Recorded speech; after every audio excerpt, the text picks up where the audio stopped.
We're doing it. I think we're going live. It's happening. Hello, everybody. Welcome. It is Houston Wade's Raging Election Vice Presidential Debate Special, Episode 3. Here we go. I got quite a few of you actually jumped in here already waiting. We're going to do blow by blow of the debate. I'll be able to pause it and talk about things, fact check, make fun of people, etc. Should be a good time for all. And how about one of these? Wait.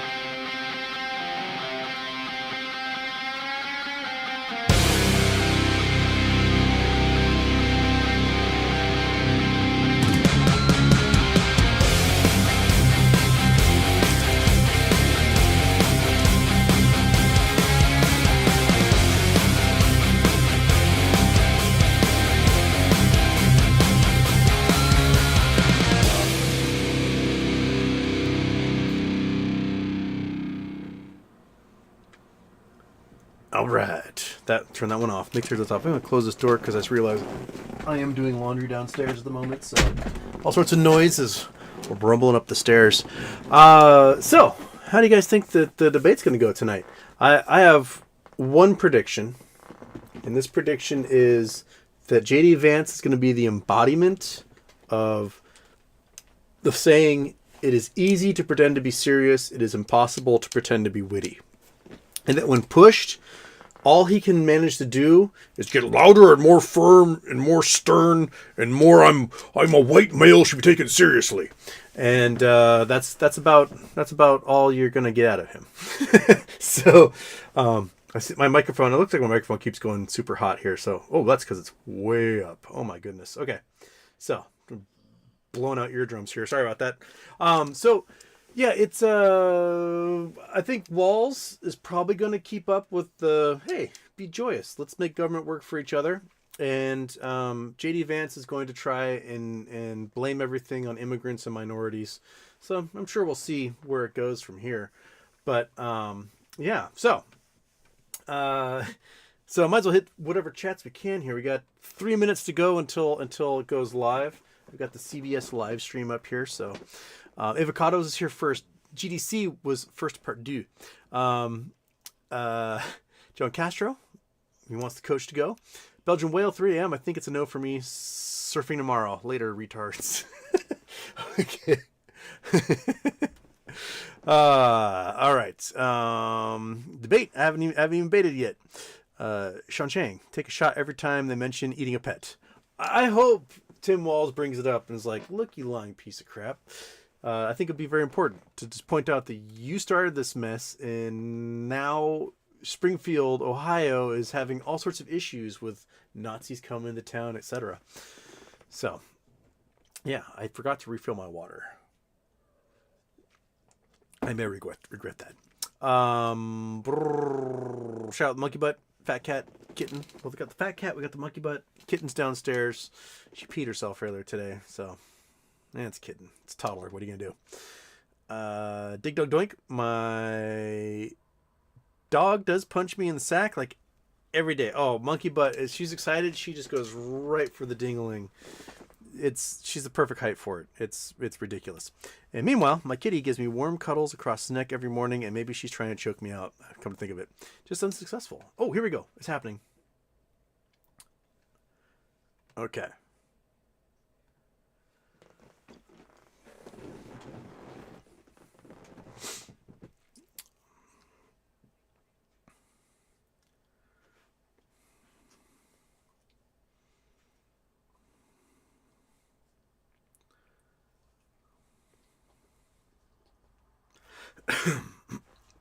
Guys can hear everything fine? Do I need to turn the volume up at all?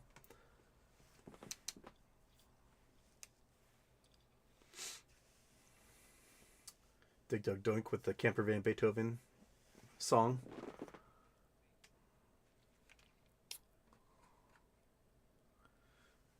All right.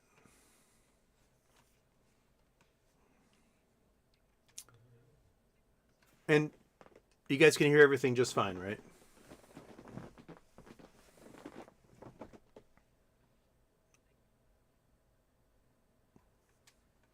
Oh, now it's going to do a commercial, isn't it? With 30 seconds to go.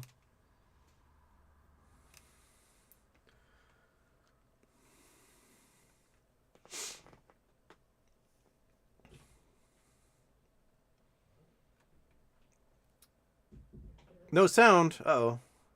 Oh, crap. There. That work? Okay. Sound. You hear it?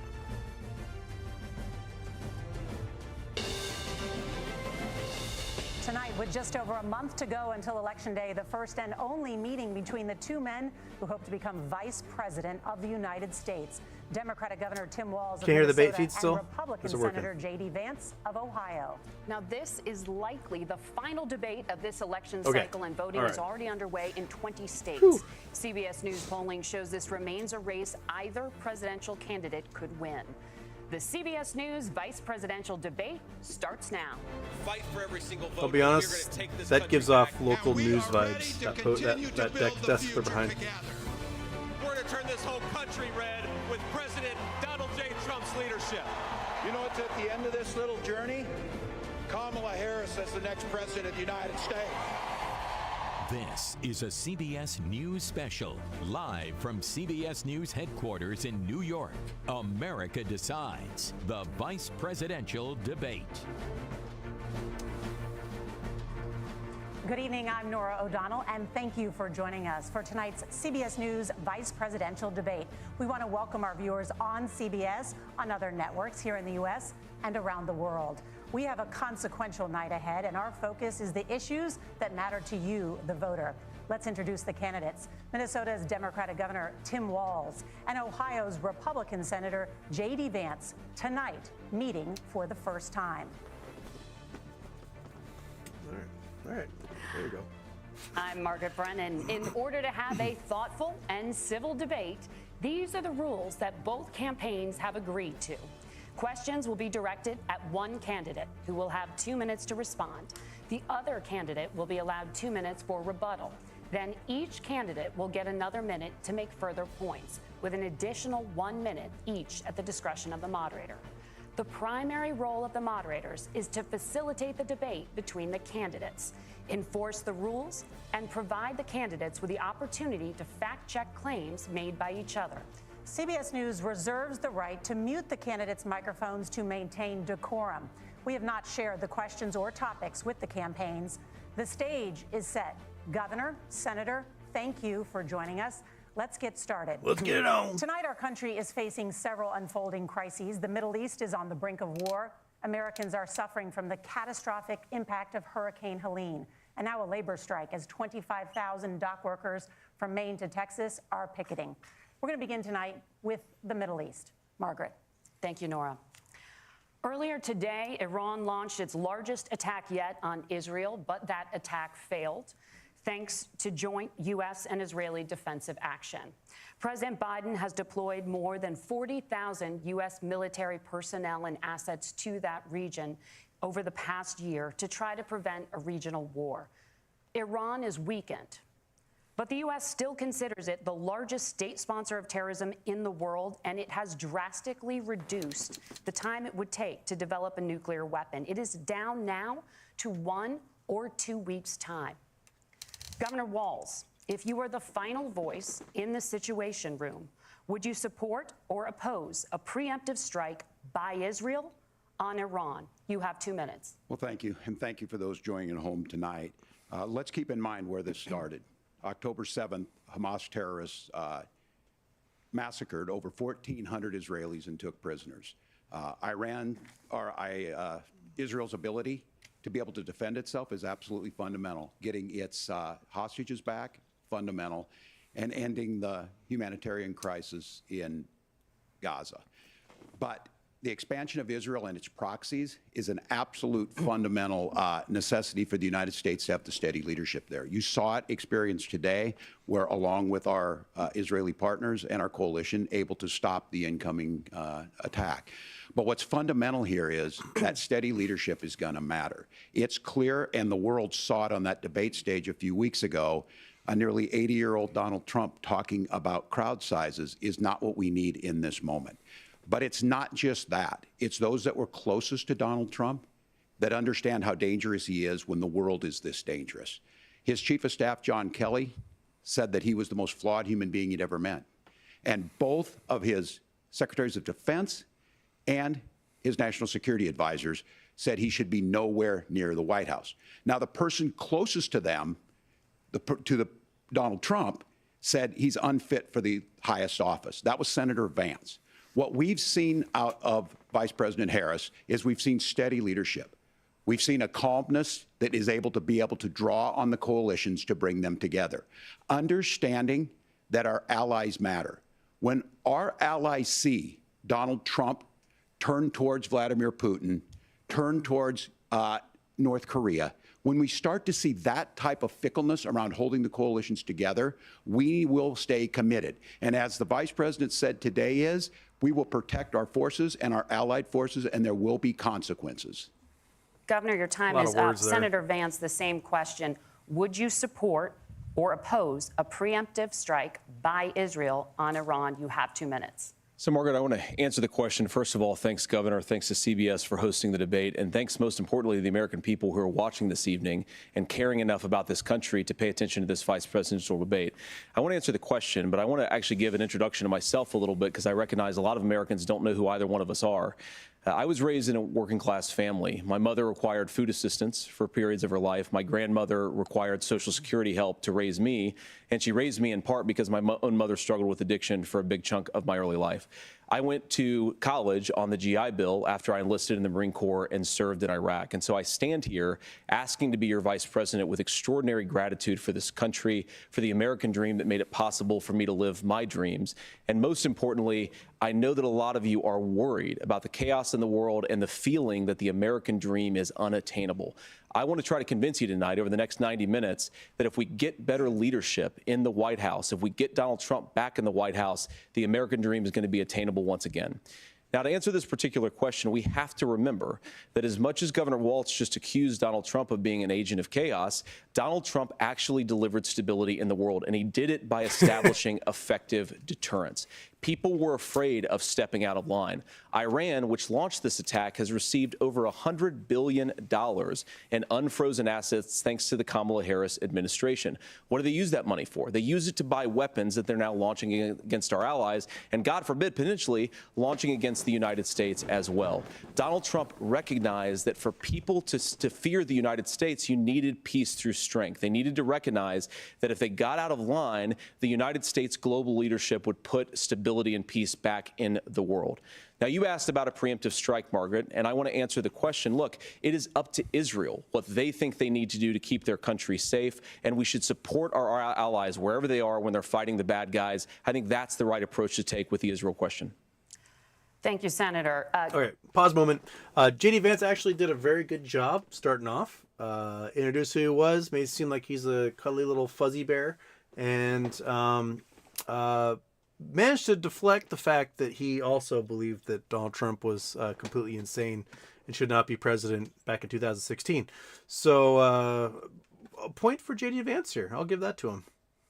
Governor Walz, do you care to respond to any of the allegations? Well, look, Donald Trump was in office. We'll sometimes hear a revisionist history, but when Donald Trump was in office, it was Donald Trump who we had a coalition of nations that had boxed Iran's nuclear program in, the inability to advance it. Donald Trump pulled that program and put nothing else in its place. So Iran is closer to a nuclear weapon than they were before because of Donald Trump's fickle leadership. And when Iran shot down an American aircraft in international airspace, Donald Trump tweeted, because that's the standard diplomacy of Donald Trump. And when Iranian missiles did fall near U.S. troops and they received traumatic brain injuries, Donald Trump wrote it off as headaches. Look, our allies understand that Donald Trump is fickle. He will go to whoever has the most flattery or where it makes sense to him. Steady leadership like you witnessed today, like you witnessed in April. Both Iranian attacks were repelled. Our coalition is strong, and we need the steady leadership that Kamala Harris is providing. Senator Vance, the U.S. did have a diplomatic deal with Iran to temporarily pause parts of its nuclear program, and President Trump did exit that deal. He recently said, just 5 days ago, the U.S. must now make a diplomatic deal with Iran because the consequences are impossible. Did he make a mistake? You have 1 minute. Well, first of all, Margaret, diplomacy is not a dirty word, but I think that's something that Governor Walz just said is quite extraordinary. You yourself just said Iran is as close to a nuclear weapon today as they have ever been. And Governor Walz, you blamed Donald Trump who has been the vice president for the last 3.5 years? And the answer is your running mate, not mine. Donald Trump consistently made the world more secure. Now, we talk about what the sequence of events that led us to where we are right now, and you can't ignore October the 7th, which I appreciate Governor Walz bringing up. But when did Iran and Hamas and their proxies attack Israel? It was during the administration of Kamala Harris. So Governor Walz can criticize Donald Trump's tweets, but effective, smart diplomacy and peace through strength is how you bring stability back to a very broken world. Donald Trump has already done it once before. Ask yourself at home, when was the last time, I'm 40 years old, when was the last time that an American president didn't have a major conflict break out? The only answer is during the 4 years that Donald Trump was president. I mean, but there was, okay. So they'll like to point this stuff out a lot, but you have to understand that under Trump did more drone strikes in his first 18 months of office than Obama did in his entire 8 years. And over Trump's 4 years in office, he did more drone strikes than Obama and Bush combined in 16 years of office. He dropped more bombs in his first year of office than Obama did in all 8 years of office. So when you talk about like, oh, the world's at peace, there's nothing going on. No, they were ripping the shit out of people. The big difference is that during Trump, while Trump was in office, about a year and a half into his administration, a little more, it was December 2018, I believe, he put in a mandate that they no longer had to report what they were attacking. So basically, when a drone strike happened, you didn't have to go, hey, we did a drone strike today and it attacked this group here and there were some casualties. They stopped reporting that to the public. So people were just largely kept unaware what was going on. But there was a full-out war going on in Syria. We almost went to war with Iran. We almost went to war with North Korea. And you know, both the moderators and Walz were very right to point out that the Iranian nuclear deal was ripped apart by Donald Trump, and that pulled inspectors from Iranian nuclear bases and allowed them to do whatever the hell they want. So, you know, trying to reach a new Iranian deal has been a struggle since then, and the Biden administration has tried to do that since then. So, Prayers go out to them, and we want as robust and aggressive as a federal response as we can get to save as many lives as possible, and then, of course, afterwards to help the people in those communities rebuild. I mean, these are communities that I love. Some of them I know very personally in Appalachia, all across the Southeast. They need their government to do their job, and I commit that when Donald Trump is president again, the government will put the citizens of this country first when they suffer from a disaster. Now, Nora, you asked about climate change. I think this is a very important issue. Look, a lot of people are justifiably worried about all these crazy weather patterns. I think it's important for us, first of all, to say Donald Trump and I support clean air, clean water. We want the environment to be cleaner and safer. But one of the things that I've noticed some of our Democratic friends talking a lot about is a concern about carbon emissions, this idea that carbon emissions drives all of the climate change. Well, let's just say that's true, just for the sake of argument, so we're not arguing about weird science. Let's just say that's true. Well, if you believe that, what would you want to do? The answer is that you'd want to reshore as much American manufacturing as possible, and you'd want to produce as much energy as possible in the United States of America, because we're the cleanest economy in the entire world. What have Kamala Harris's policies actually led to? More energy production in China, more manufacturing overseas, more doing business in some of the dirtiest parts of the entire world. And when I say that, I mean the amount of carbon emissions they're doing per unit of economic output. So if we actually care about getting cleaner air and cleaner water, the best thing to do is to double down and invest in American workers and the American people. And unfortunately, Kamala Harris has done exactly the opposite. Governor Walz, you have 2 minutes to respond. Well, we got close to an agreement because all those things are happening. Look, first of all, it is a horrific tragedy with this hurricane, and my heart goes out to the folks that are down there in contact with the governors. I serve as co-chair of the Council of Governors as we work together on these emergency managements. Governors know no partisanship. They work together so all of the governors and the emergency responders are on the ground. Those happen on the front end. The federal government comes in, makes sure they're there to that we recover, but we're still in that phase where we need to make sure that they're staying there, staying focused. Now, look, coming back to the climate change issue, there's no doubt this thing roared onto the scene faster and stronger than anything we've seen. Senator Vance has said that there's a climate problem in the past. Donald Trump called it a hoax and then joked that these things would make more beachfront property to be able to invest in. What we've seen out of the Harris administration now, the Biden-Harris administration, is we've seen this investment. We've seen massive investments, the biggest in global history that we've seen in the Inflation Reduction Act, has created jobs all across the country. 2,000 in Jeffersonville, Ohio, taking the EV technology that we invented and making it here. 200,000 jobs across the country. The largest solar manufacturing plant in North America sits in Minnesota. But my farmers know climate change is real. They've seen 500-year droughts, 500-year floods back to back. But what they're doing is adapting, and this has allowed them to tell me, look, I harvest corn, I harvest soybean, and I harvest wind. We are producing more natural gas and more oil at any time than we ever have. We're also producing more clean energy. So the solution for us is to continue to move forward, that climate change is real. Reducing our impact is absolutely critical, but this is not a false choice. You can do that at the same time you're creating the jobs that we're seeing all across the country. That's exactly what this administration has done. We are seeing us becoming an energy superpower for the future, not just the current. And that's what absolutely makes sense. And then we start thinking about how do we mitigate these disasters. Thank Vance you. does look at Senator, him. I want to give you an opportunity to respond there. The Trump. governor mentioned that President Trump has called climate change a hoax. Do you agree?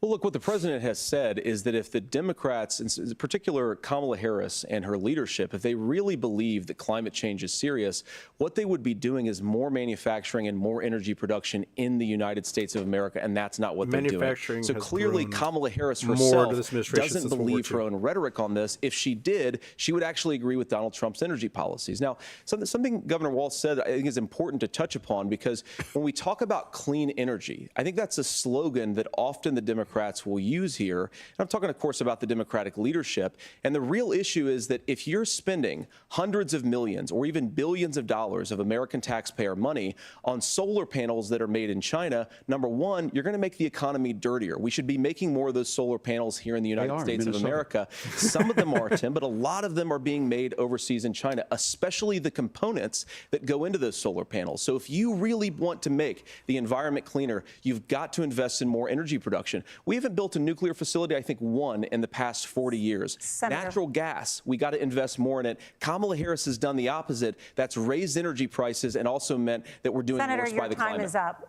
Governor, would you like to respond? Well, look, we're producing more natural gas than we ever have. There's no moratorium on that. We're producing more oil. But the folks know, and like I said again, these are not liberal folks. These are not folks that are Green New Deal folks. These are farmers that have been drought one year, massive flooding the next year. They understand that it makes sense. Look, our number one export cannot be topsoil from erosion from these massive storms. We saw it in Minnesota this summer. And thinking about how do we respond to that, we're thinking ahead on this. And what Kamala Harris has been able to do in Minnesota, we're starting to weatherproof some of these things. The infrastructure law that was passed allows us to think about mitigation in the future. How do we make sure that we're protecting by burying our power lines? How do we make sure that we're protecting lakefronts and things that we're seeing more and more of? But to call it a hoax and to take the oil company executives to Mar-a-Lago, say, give me money for my campaign and I'll let you do whatever you want. We can be smarter about that, and an all-above energy policy is exactly what she's doing, creating those jobs right here. Governor, your time is up. The overwhelming consensus among scientists is that the Earth's climate is warming at an unprecedented rate. Margaret? Thank you, Nora. We're going to turn now to immigration. The crisis at the U.S.-Mexico border consistently ranks as one of the top issues for American voters. Senator Vance, your campaign is pledging to carry out the largest mass deportation plan in American history and to use the U.S. military to do so. Could you be more specific about exactly how this will work? For example, would you deport parents who have entered the U.S. illegally and separate them from any of their children who were born on U.S. soil? You have 2 minutes. So first of all, Margaret, before we talk about deportations, we have to stop the bleeding. We have a historic immigration crisis because Kamala Harris started and said that she wanted to undo all of Donald Trump's border policies. 94 executive orders suspending deportations, decriminalizing illegal aliens, massively increasing the asylum fraud that exists in our system. That has opened the floodgates. And what it's meant is that a lot of fentanyl is coming into our country. I had a mother who struggled with opioid addiction and has gotten clean. I don't want people who are struggling with addiction to be deprived of their second chance because Kamala Harris let in fentanyl into our communities at record levels. It's so you've got to American stop smuggling, the bleeding. most of it. You've got to re-implement Donald Trump's border policies, build the wall, re-implement deportations. And that gets me to your point, Margaret, about what do we actually do? So we've got 25 million illegal aliens who are here in the country. What do we do with them? I think the first thing that we do is we start with the criminal migrants. About 1 million of those people have committed some form of crime in addition to crossing the border illegally. I think you start with deportations on those folks. And then I think you make it harder for illegal aliens to undercut the wages of American workers. A lot of people will go home if they can't work for less than minimum wage in our own country. And by the way, that'll be really good for our workers who just want to earn a fair wage for doing a good day's work. And the final point, Margaret, is you ask about family separation. Right now in this country, Margaret, we have 320,000 children that the Department of Homeland Security has effectively lost. Some of them have been sex trafficked. Some of them hopefully are at homes with their families. Some of them have been used as drug trafficking mules. The real family separation policy in this country is unfortunately Kamala Harris's wide open southern border. And I'd ask my fellow Americans to remember when she came into office, she said she was going to do this. Real leadership would be saying, you know what, I screwed up. We're going to go back to Donald Trump's border policies. I wish that she would do that. It would be good for all of us. Governor, do you care to respond to any of those specific allegations, including that the vice president is, quote, letting in fentanyl and using kids as drug mules, among other things regarding children? The drug mule is not true, but I will say about the fentanyl, because this is a crisis of this, the opioid crisis. And the good news on this is the last 12 months saw the largest decrease in opioid deaths in our nation's history. 30% decrease in Ohio, but there's still more work to do. But let's go back to this on immigration. Kamala Harris was the Attorney General of the largest state and a border state in California. She's the only person in this race who prosecuted transnational gangs for human trafficking and drug interventions. But look, we all want to solve this. Most of us want to solve this, and that is the United States Congress. That's the Border Patrol agents. That's the Chamber of Commerce. That's most Americans out here. That's why we had the fairest and the toughest bill on immigration that this nation's seen. It was crafted by a conservative senator from Oklahoma, James Lankford. I know him. He's super conservative, but he's a man of principle, wants to get it done. Democrats and Republicans worked on this piece of legislation. The Border Patrol said, this is what we need in here. These are the experts. And the Chamber of Commerce and the Wall Street Journal said, pass this thing. Kamala Harris helped get there.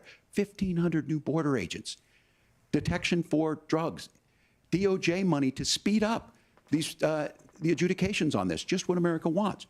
But as soon as I was getting ready to pass and actually tackle this, Donald Trump said no, told them to vote against it because it gives him a campaign issue. It gives him to, what would Donald Trump talk about if we actually did some of these things? And they need to be done by the legislature. You can't just do this through the executive branch. So look, we have the options to do this. Donald Trump had 4 years.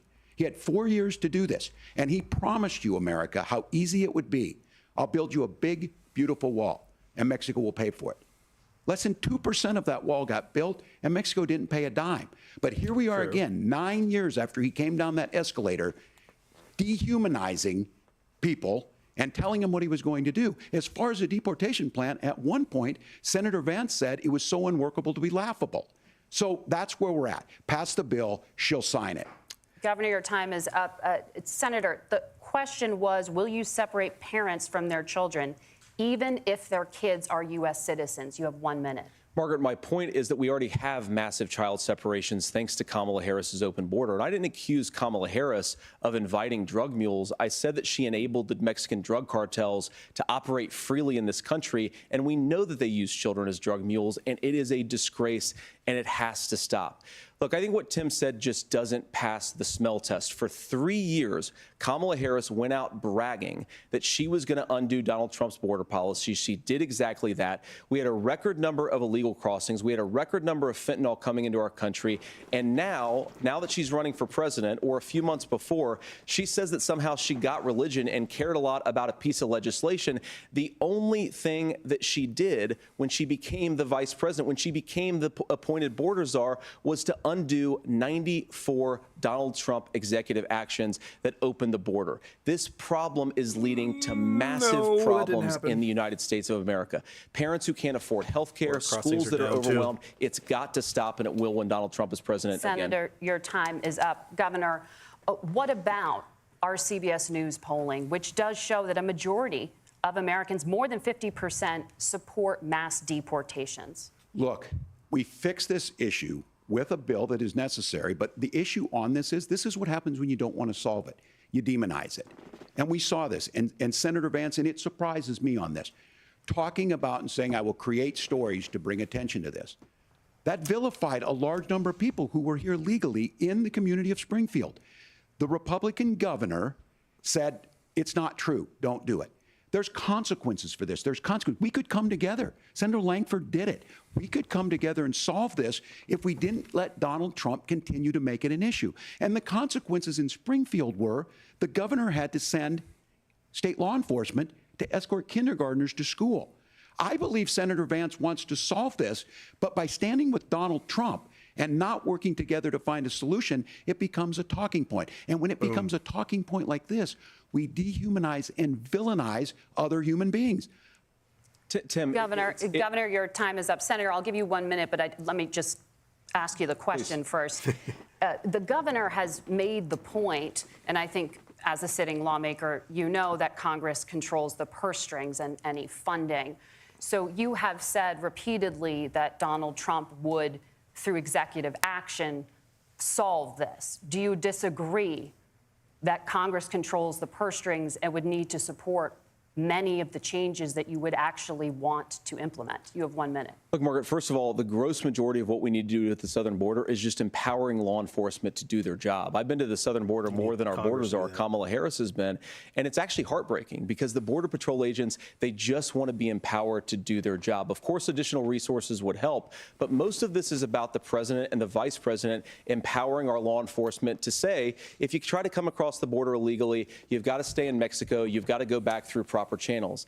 Now, Governor Walz brought up the community of Springfield, and he's very worried about the things that I've said in Springfield. Look, in Springfield, Ohio, and in communities all across this country, you've got schools that are overwhelmed. You've got hospitals that are overwhelmed. You have got housing that is totally unaffordable because we brought in millions of illegal immigrants to compete with Americans for scarce homes. The people that I'm most worried about in Springfield, Ohio, are the American citizens who have had their lives destroyed by Kamala Harris's open border. It is a disgrace, Tim. And I actually think, I agree with you. I think you want to solve this problem, but I don't think that Kamala Harris does. Senator, your time is up. Governor, you have 1 minute to respond. Yeah, well, it is law enforcement that asked for the bill.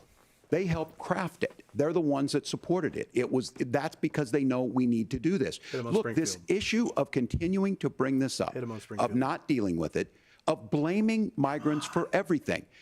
On housing, we could talk a little bit about Wall Street speculators buying up housing and making them less affordable, but it becomes a blame. Look, this bill also gives the money necessary to adjudicate. I agree. It should not take 7 years for an asylum claim to be done. This bill gets it done in 90 days. Then you start to make a difference in this, and you start to adhere to what we know, American principles.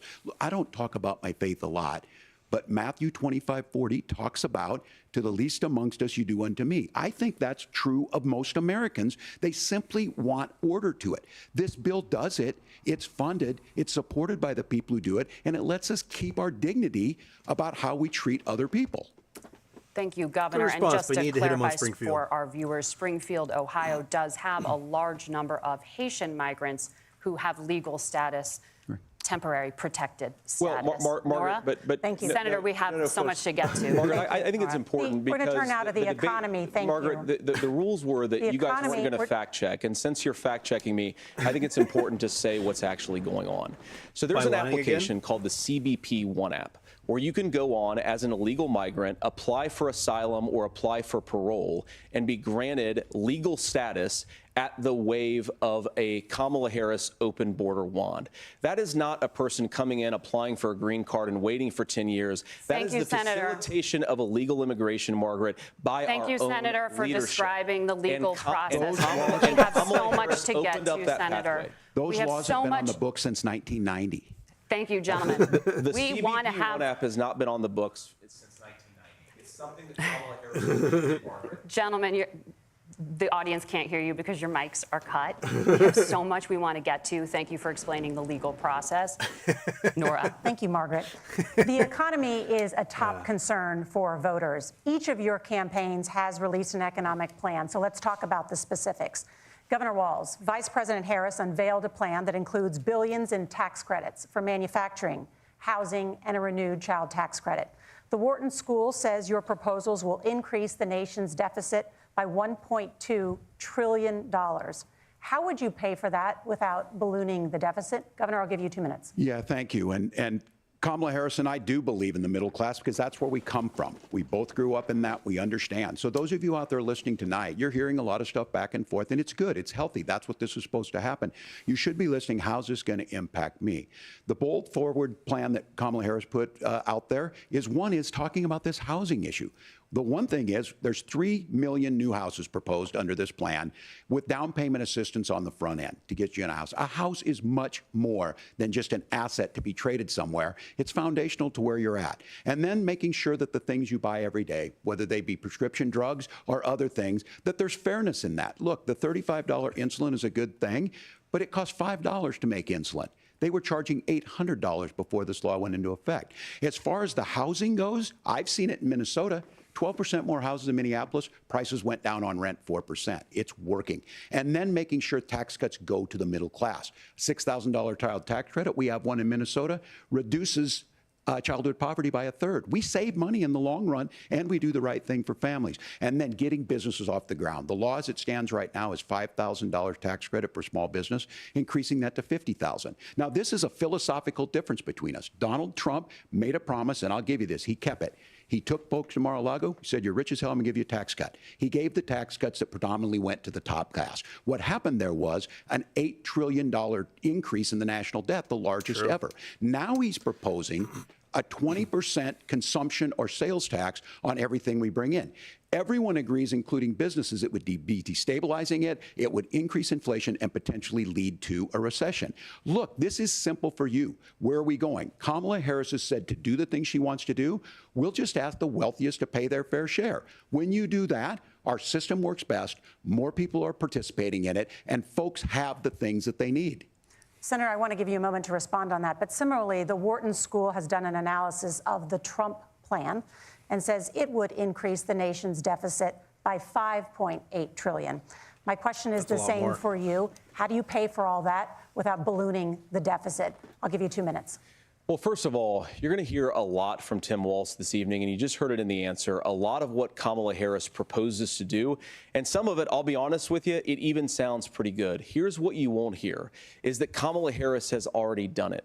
Because she's been the vice president for 3.5 years. She had the opportunity to enact all of these great policies. And what she's actually done instead is drive the cost of food higher by 25%, drive the cost of housing higher by about 60%, open the American southern border and make middle-class life unaffordable for a large number of Americans. If Kamala Harris has such great plans for how to address middle-class problems, then she ought to do them now. Not when asking for a promotion, but in the job the American people gave her 3.5 years ago. And the fact that she isn't tells you a lot about how much you can trust her actual plans.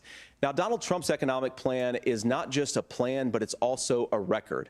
A lot of those same economists attack Donald Trump's plans, and they have PhDs, but they don't have common sense and they don't have wisdom. Because Donald Trump's economic policies delivered the highest take-home pay in a generation in this country, 1.5% inflation, and to boot, peace and security all over the world. So when people say that Donald Trump's economic plan doesn't make sense, I say look at the record. He delivered rising take-home pay for American workers. Now, Tim admirably admits that they want to undo the Trump tax cuts. But if you look at what was so different about Donald Trump's tax cuts, even from previous Republican tax cut plans, is that a lot of those resources went to giving more take-home pay to middle-class and working-class Americans. It was passed in 2017, and you saw an American economic boom unlike we've seen in a generation in this country. That is a record that I'm proud to run on, and we're going to get back to that common sense wisdom so that you can afford afford to live the American dream again. I know a lot of you are struggling. I know a lot of you are worried about paying the bills. It's going to stop when Donald Trump brings back common sense to this country. Governor, do you want to respond to that? What has Kamala Harris done for the middle class? Yeah, well, Kamala Harris's day one was Donald Trump's failure on COVID that led to the collapse of our economy. We were already before COVID in a manufacturing recession, but 10 million people out of work, largest percentage since the Great Depression. 9 million jobs closed on that. That was day one. Whether it was the Infrastructure Act or other things we moved. Now, you made a question about experts, said this. I've made a note of this. Economists can't be trusted. Science can't be trusted. National security folks can't be trusted. Look, if you're going to be president, you don't have all the answers. Donald Trump believes he does. My pro tip of the day is this. If you need heart surgery, listen to the people at the Mayo Clinic in Rochester, Minnesota, not Donald Trump. And the same thing goes with this. And I ask you out there, teachers, nurses, truck drivers, or whatever, how is it fair that you're paying your taxes every year and Donald Trump hasn't paid any federal tax in the last 15 years, and the last year as president? That's what's wrong with the system. There's a way around it, and he's bragged about that. We're just asking for fairness in it, and that's all you want. You have a minute. Governor, you say trust the experts. But those same experts for 40 years said that if we shipped our manufacturing base off to China, we'd get cheaper goods. They lied about that. They said if we shipped our industrial base off to other countries, to Mexico and elsewhere, it would make the middle class stronger. They were wrong about that. They were wrong about the idea that if we made America less self-reliant, less productive in our own nation, that it would somehow make us better off, and they were wrong about it. And for the first time in a generation, Donald Trump had the wisdom and the courage to say to that bipartisan consensus, we're not doing it anymore. We're bringing American manufacturing back. We're unleashing American energy. We're going to make more of our own stuff. And this isn't just an economic issue. I mean, I've got 3 beautiful little kids at home, 7, 4, and 2, and I love them very much, and I hope they're in bed right now. But look, so many of the drugs, the pharmaceuticals that we put in the bodies of our children are manufactured by nations that hate us. This has to stop, and we're not going to stop it by listening to experts. We're going to stop it by listening to common sense wisdom, which is what Donald Trump governed on. Senator, your time is up. Governor Walz, can you address that? I mean, voters say they trust Donald Trump on the economy more. Why? Well, if you're listening tonight and you want billionaires to get tax cuts, you heard what the numbers were. Look, I'm a union guy on this. I'm not a guy who wanted to ship things overseas, but I understand that, look, we produce soybeans and corn. We need to have fair trading partners. That's something that we believe in. I think the thing that most concerns me on this is Donald Trump was the guy who created the largest trade deficit in American history with China. So the rhetoric is good. Much of what the senator said right there, I'm in agreement with him on this. I watched it happen too. I watched it to my communities, and we talked about that. But we had people undercutting the right to collectively bargain. We had right to work states made it more difficult. We had companies that were willing to ship it over, and we saw people profit. Folks that are venture capital in some cases, putting money into companies that were overseas. We're in agreement that we bring those home. The issue is Donald Trump is talking about it. Kamala Harris has a record, 250,000 more manufacturing jobs just out of the IRA. May I respond to that? Yes.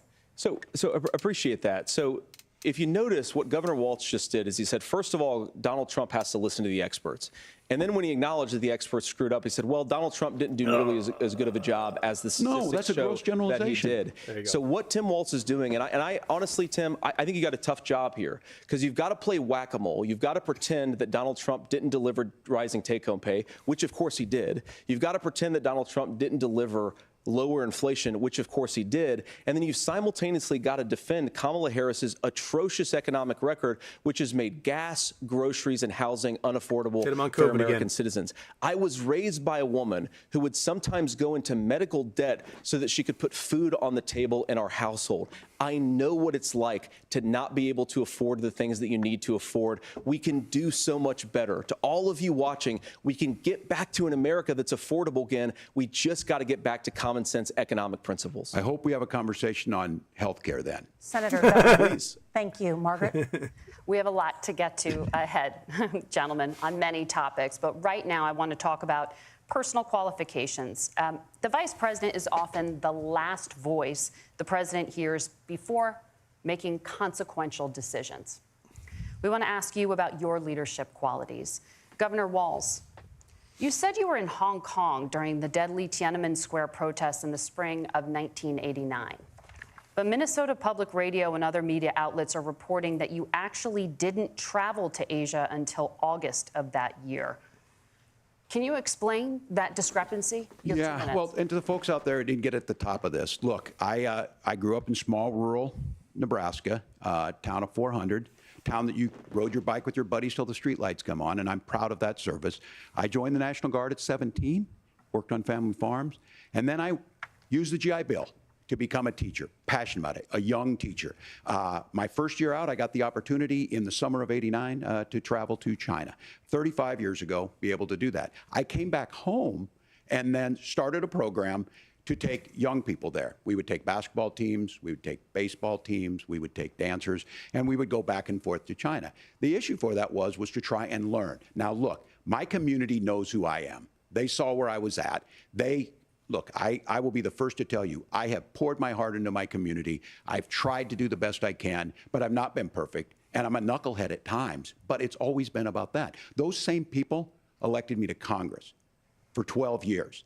And in Congress, I was one of the most bipartisan people, working on things like farm bills that we got done, working on veterans benefits. And then the people of Minnesota were able to elect me to governor twice. So look, my commitment has been from the beginning to make sure that I'm there for the people, to make sure that I get this right. I will say more than anything, many times I will talk a lot, I will get caught up in the rhetoric, but being there, the impact it made, the difference it made in my life, I learned a lot about China. I hear the critiques of this. I would make the case that Donald Trump should have come on one of those trips with us. I guarantee you he wouldn't be praising Xi Jinping about COVID, and I guarantee you he wouldn't start a trade war that he ends up losing. So this is about trying to understand the world. It's about trying to do the best you can for your community, and then it's putting yourself out there and letting your folks understand what it is. My commitment, whether it be through teaching, which I was good at, or whether it was being a good soldier or was being a good member of Congress, those are the things that I think are the values that people care about. Governor, just to follow up on that, the question was, can you explain the discrepancy? All I said on this was I got there that summer and misspoke on this. So I will just, that's what I've said. So I was in Hong Kong and China during the democracy protests went in. And from that, I learned a lot of what needed to be in governance. Thank you, Governor. Senator Vance, in 2016, you called your running mate Donald Trump unfit for the nation's highest office, and you said he could be America's Hitler. I know you've been asked many times, and you've said you regret I have a those soundboard comments somewhere. I haven't hooked it up yet. and explained you then voted for Donald Trump in 2020. But the Washington Post reported new messages last week in which you also disparaged Trump's economic record while he was president, writing to someone in 2020, quote, Trump thoroughly failed to deliver his economic populism. You're now his running mate, and you've shifted many of your policy stances to align with his. If you become vice president, why should Americans trust that you will give Donald Trump the advice he needs to hear and not just the advice he wants to hear? You have 2 minutes. Well, first of all, Margaret, because I've always been open. And sometimes, of course, I've disagreed with the president, but I've also been extremely open about the fact that I was wrong about Donald Trump. I was wrong, first of all, because I believed some of the media stories that turned out to be dishonest fabrications of his record.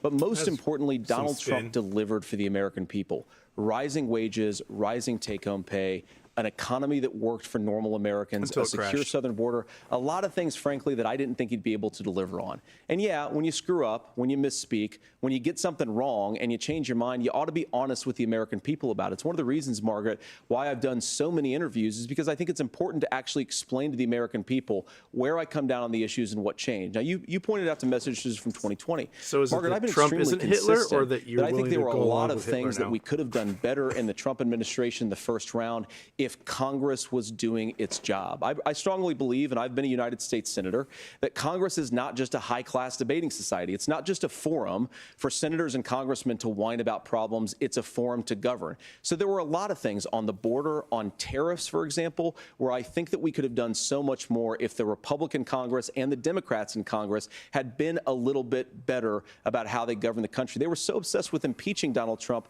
they couldn't actually govern. And I want to talk about this tariff issue in particular, Margaret, because Tim just accused this of being a national sales tax. Look, the one thing And you're not probably surprised to hear me praising Joe Biden, but the one thing that Joe Biden did is he continued some of the Trump tariffs that protected American manufacturing jobs. And it's the one issue, the most pro-worker part of the Biden administration, it's the one issue where Kamala Harris has run away from Joe Biden's record. Think about this. If you're trying to employ slave laborers in China at $3 a day, you're going to do that and undercut the wages of American workers unless our country stands up for itself and says you're not accessing our markets unless you're paying middle-class Americans a fair wage. Senator, Talk about your Curtis time Garvin is and up. Tim Walz. Nora? Thank you. Now to the issue of reproductive rights. Governor Walz, after Roe versus Wade was overturned, you signed a bill into law that made Minnesota one of the least restrictive states in the nation when it comes to abortion. Former President Trump said in the last debate that you believe abortion, quote, in the 9th month is absolutely fine. Yes or no? Is that what you support? I'll give you 2 minutes. That's not what the bill says, but look, this issue is what's on everyone's mind. Donald Trump put this all into motion. He brags about how great it was that he put the judges in and overturned Roe versus Wade, 52 years of personal autonomy. And then he tells us, oh, we send it to the states. It's a beautiful thing. Amanda Zaworski would disagree with you on it's a beautiful thing. A young bride in Texas waiting for their child at 18 weeks. She has a complication, a tear in the membrane. She needs to go in. The medical care at that point needs to be decided by the doctor. And that would have been an abortion. But in Texas, that would have put them in legal jeopardy. She went home, got sepsis, nearly dies, and now she may have difficulty having children. Or in Kentucky, Hadley Duvall, a 12-year-old child raped and impregnated by her stepfather. Those are horrific. Now, when God asked about that, Senator Vance said 2 wrongs don't make a right. There is no right in this. So in Minnesota, what we did was restore Roe versus Wade. We made sure that we put women in charge of their health care. But look, this is not where, if you don't know Amanda or a Hadley, you soon will. Their Project 2025 is going to have a registry of pregnancies. It's going to make it more difficult, if not impossible, to get contraception and limit access, if not eliminate access to infertility treatments. For so many of you out there listening, me included, infertility treatments are why I have a child. That's nobody else's business, but those things are being proposed. And the catch-all on this is, well, the states will decide what's right for Texas might not be right for Washington. That's not how this works. This is basic human right. We have seen maternal mortality skyrocket in Texas, outpacing many other countries in the world. This is about health care. In Minnesota, we are ranked first in health care for a reason. We trust women, we trust doctors. Senator, do you want to respond to the governor's claim? Will you create a federal pregnancy monitoring agency? No, Nora, certainly we won't. And I want to talk about this issue because I know a lot of Americans care about it, and I know a lot of Americans don't agree to the book. with everything that I've ever said on this topic. And, you know, I grew up in a working class family in a neighborhood where I knew a lot of young women who had unplanned pregnancies and decided to terminate those pregnancies because they feel like they didn't have any other options. And, you know, one of them is actually very dear to me. And I know she's watching tonight, and I love you. And she told me something a couple years ago that she felt like if she hadn't had that abortion, that it would have destroyed her life because she was in an abusive relationship. And I think that what I take from that as a Republican who proudly wants to protect innocent life in this country, who proudly wants to protect the vulnerable, is that my party, we've got to do so much better of a job at earning the American people's trust back on this issue where they frankly just don't trust us. And I think that's one of the things that Donald Trump and I are endeavoring to do. I want us as a Republican Party to be pro-family in the fullest sense of the word. I want us to support fertility treatments. I want us to make it easier for moms to afford to have babies. I want it to make it easier for young families to afford a home so they can afford a place to raise that family. And I think there's so much that we can do on the public policy front just to give women more options. Now, of course, Donald Trump has been very clear that on the abortion policy specifically, that we have a big country and it's diverse. And California has a different viewpoint on this than Georgia. Georgia has a different viewpoint from Arizona. And the proper way to handle this, as messy as democracy sometimes is to let voters make these decisions. Let the individual states make their abortion policy. And I think that's what makes the most sense in a very big, a very diverse, and let's be honest, sometimes a very, very messy and divided country. Governor, would you like to respond and also answer the question about restrictions? Yeah, well, the question got asked, and Donald Trump made the accusation that wasn't true about Minnesota. Well, let me tell you about this idea that there's diverse states. There's a young woman named Amber Thurman. She happened to be in Georgia, a restrictive state. Because of that, she had to travel a long distance to North Carolina to try and get her care.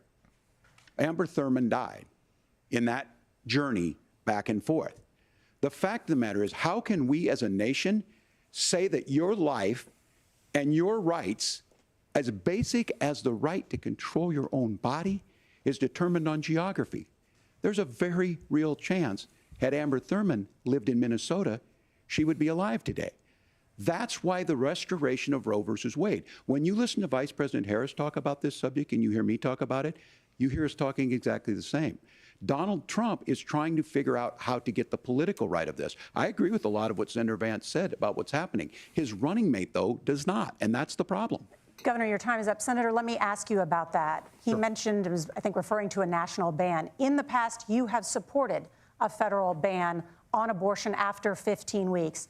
In fact, you said if someone can't support legislation like that, quote, you are making the United States the most barbaric pro-abortion regime anywhere in the entire world. My question is, why have you changed your position? Well, Nora, first of all, I never supported a national ban. I did, when I was running for Senate in 2022, talk about setting some minimum national standard. For example, we have a partial birth abortion ban in place in this country at the federal level. I don't think anybody's trying to get rid of that, or at least I hope not, though I know that Democrats have taken a very radical pro-abortion stance. But Nora, you know, one of the things that changed is in the state of Ohio, we had a referendum in 2023, and the people of Ohio voted overwhelmingly, by the way, against my position. And I think that what I learned from that, Nora, is that we've got to do a better job at winning back people's trust. So many young women would love to have families. So many young women also see an unplanned pregnancy as something that's going to destroy their livelihood, destroy their education, destroy their relationships. And we have got to earn people's trust back. And that's why Donald Trump and I are committed to pursuing pro-family policies, making child care more accessible, making fertility treatments more accessible, because we've got to do a better job at that. And that's what real leadership is. Governor, your response. I'm going to respond on the pro-abortion piece of that. No, we're not. We're pro-women. We're pro-freedom to make your own choice. We know what the implications are to not be that. Women having miscarriages, women not getting the care, physicians feeling like they may be prosecuted for providing that care. And as far as making sure that we're educating our children and giving them options, Minnesota's a state with one of the lowest teen pregnancy rates. We understand that, too. We know that the options need to be available, and we make that true. We also make it, we're a top 3 state for the best place to raise children. But these two things, to try and say that we're pro-children, but we don't like this, or you guys are pro-abortion, that's not the case at all.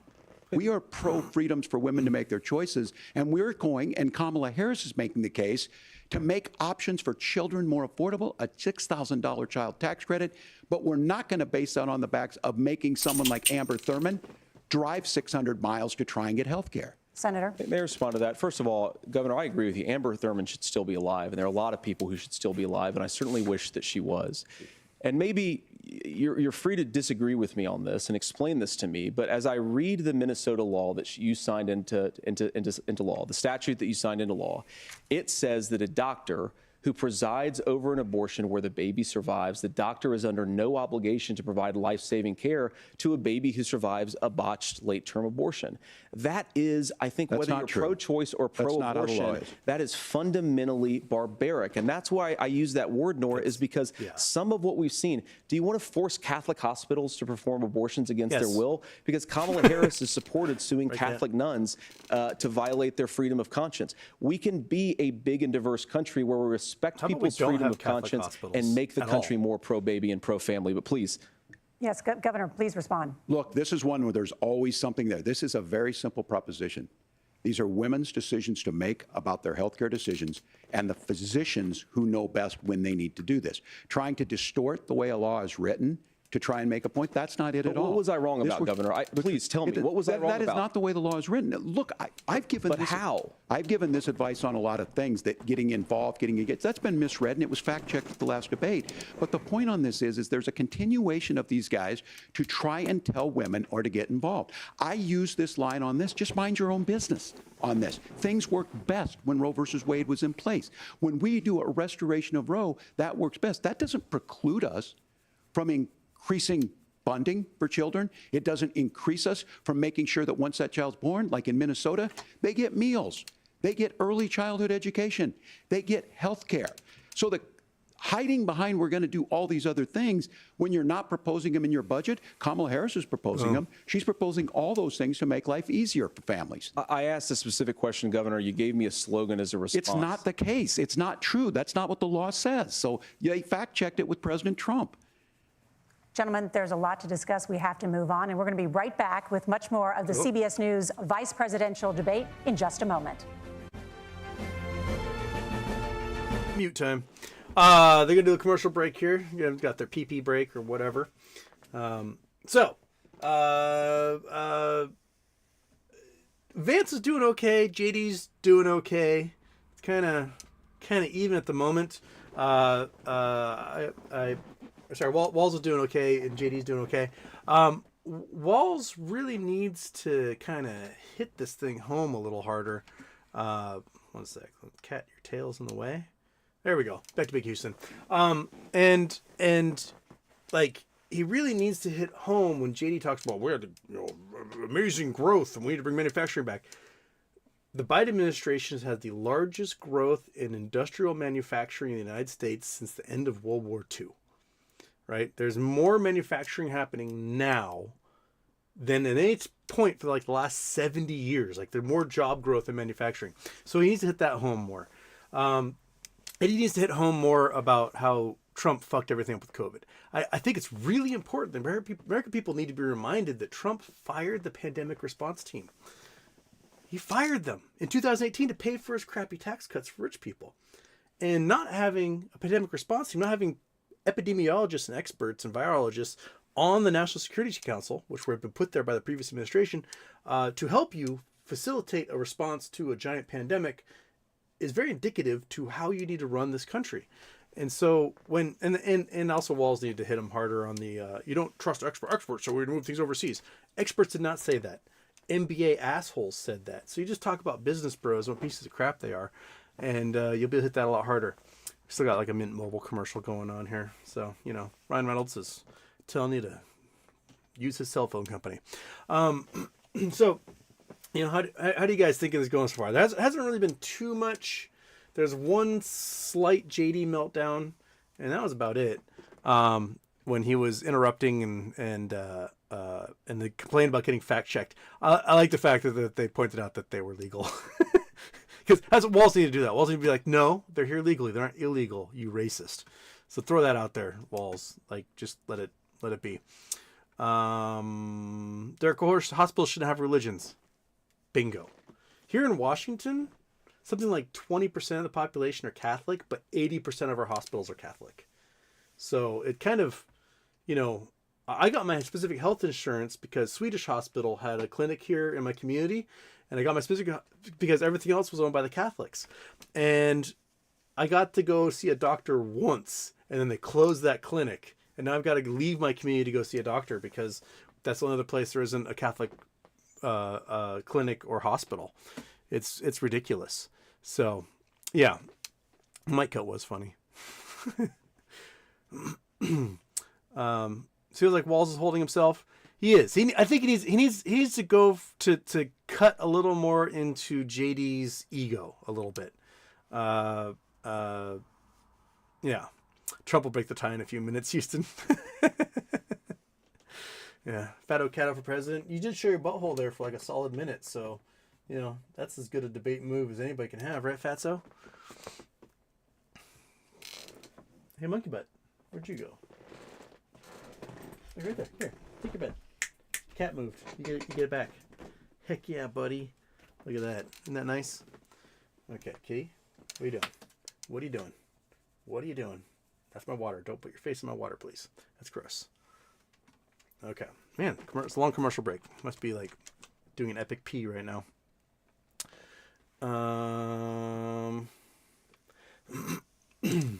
Okay, Kitty, you're in the way. I can't read the... Oh. All right. Okay, now your butt's moved a little bit. What does Batman think? Apparently Batman thinks scratch my head. Oh, we're coming back. So, boom.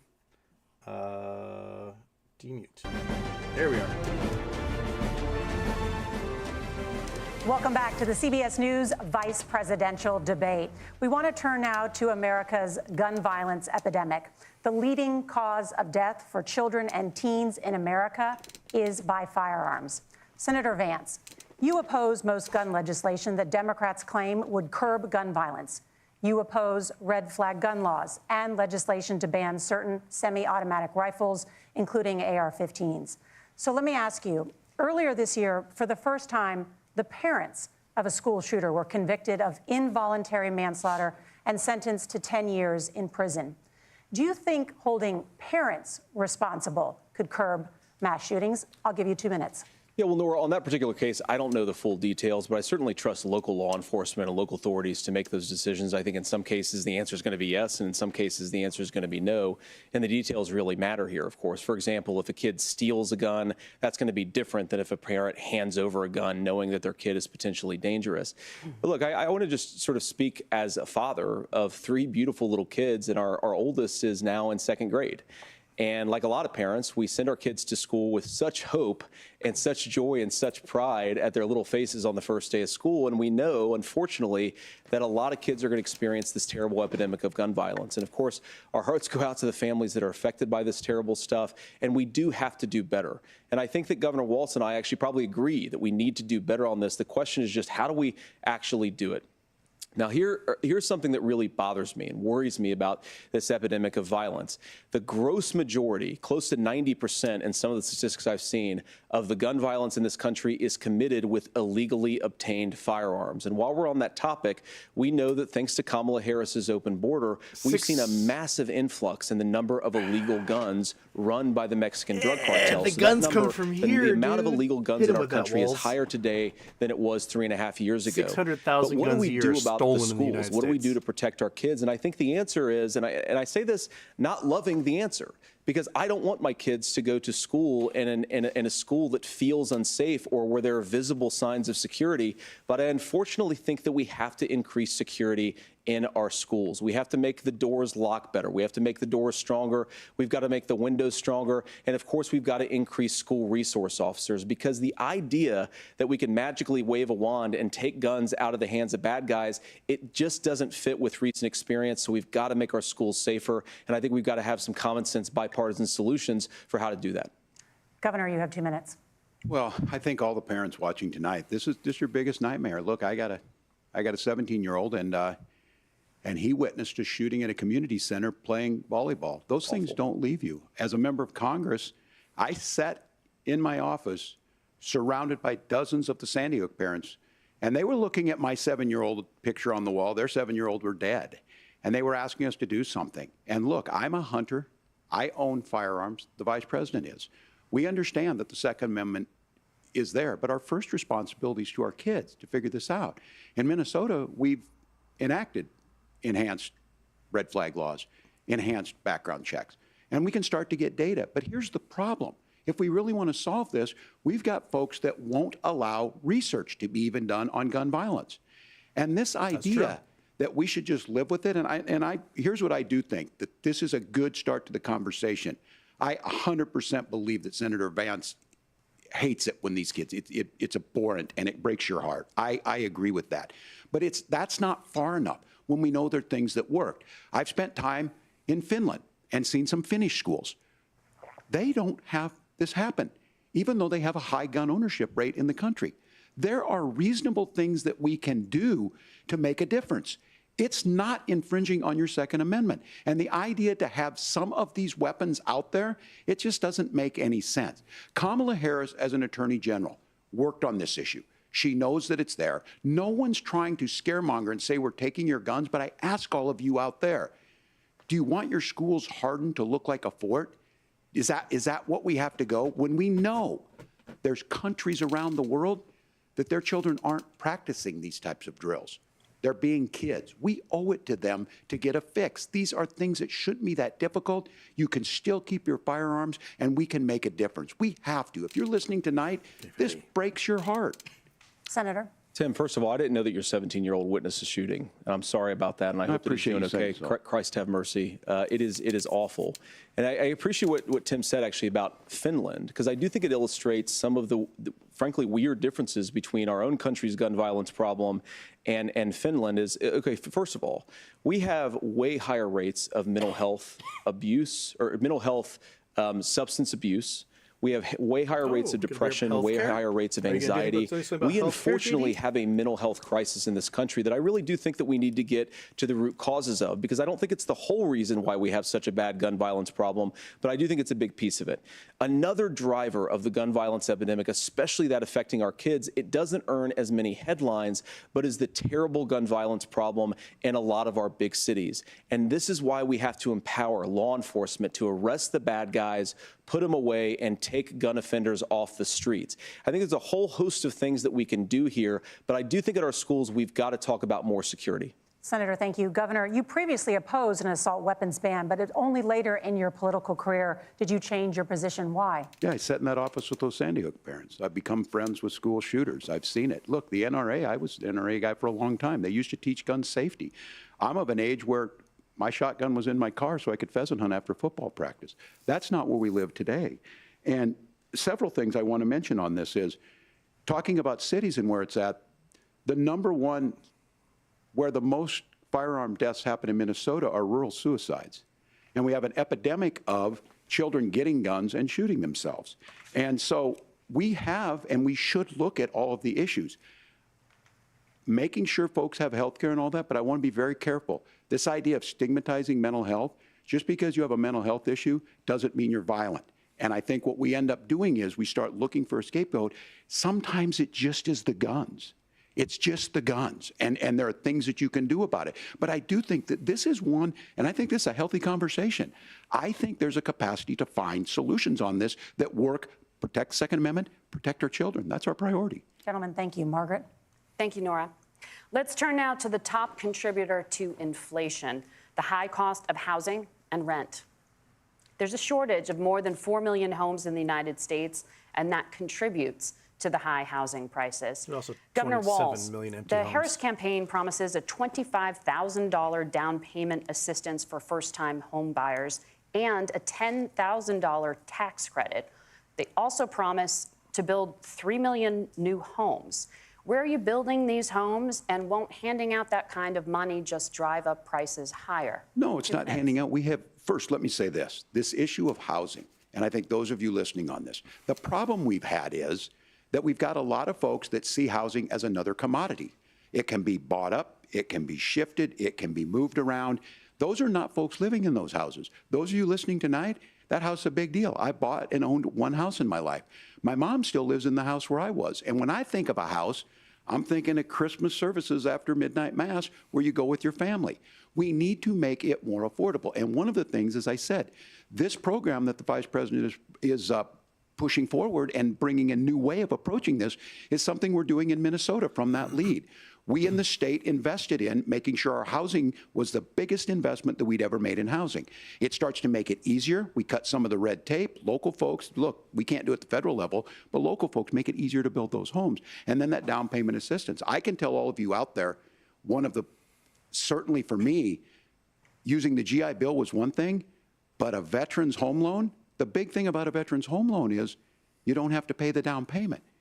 Those are things that make it there. Now, look, you're going to pay it back, and you're going to pay your mortgage. Those are things that we know in the long run, the appreciated value, the generational wealth that's created from it. And I will give Minneapolis an example. Minneapolis is the one city where we've seen the lowest inflation rates. We've seen a 12% increase in stock because we've put some of these things in, and we're implementing a state program to make sure we give some of that down payment assistance. We get it back from people because here's what we know. People with stable housing end up with stable jobs. People with stable housing have their kids able to get to school. All of those things in the long run end up saving our money. And that's the thing that I think we should be able to find some common ground in, but we can't blame immigrants for the only reason. That's not the case that's happening in many cities. The fact of the matter is that we don't have enough naturally affordable housing, but we can make sure that the government's there to help kickstart it, create that base. Governor, your time is up. Senator Vance, as far as your campaign's position, the promise is to seize federal lands to build homes, remove regulation, provide tax breaks, and cut back on immigration, which you say pushes up prices. Where are you going to build all the new homes you're promising, and what part of any of this plan will provide immediate relief? You have 2 minutes. Well, first of all, Tim just said something that I agree with. We don't want to blame immigrants for higher housing prices, but we do want to blame Kamala Harris for letting in millions of illegal aliens into this country, which does drive up costs, Tim. 25 million illegal aliens competing with Americans for scarce homes is one of the most significant drivers of home prices in the country. It's why we have massive increases in home prices that have happened right alongside massive increases in illegal alien populations under Kamala Harris's leadership. Now, Tim just mentioned a bunch of ideas.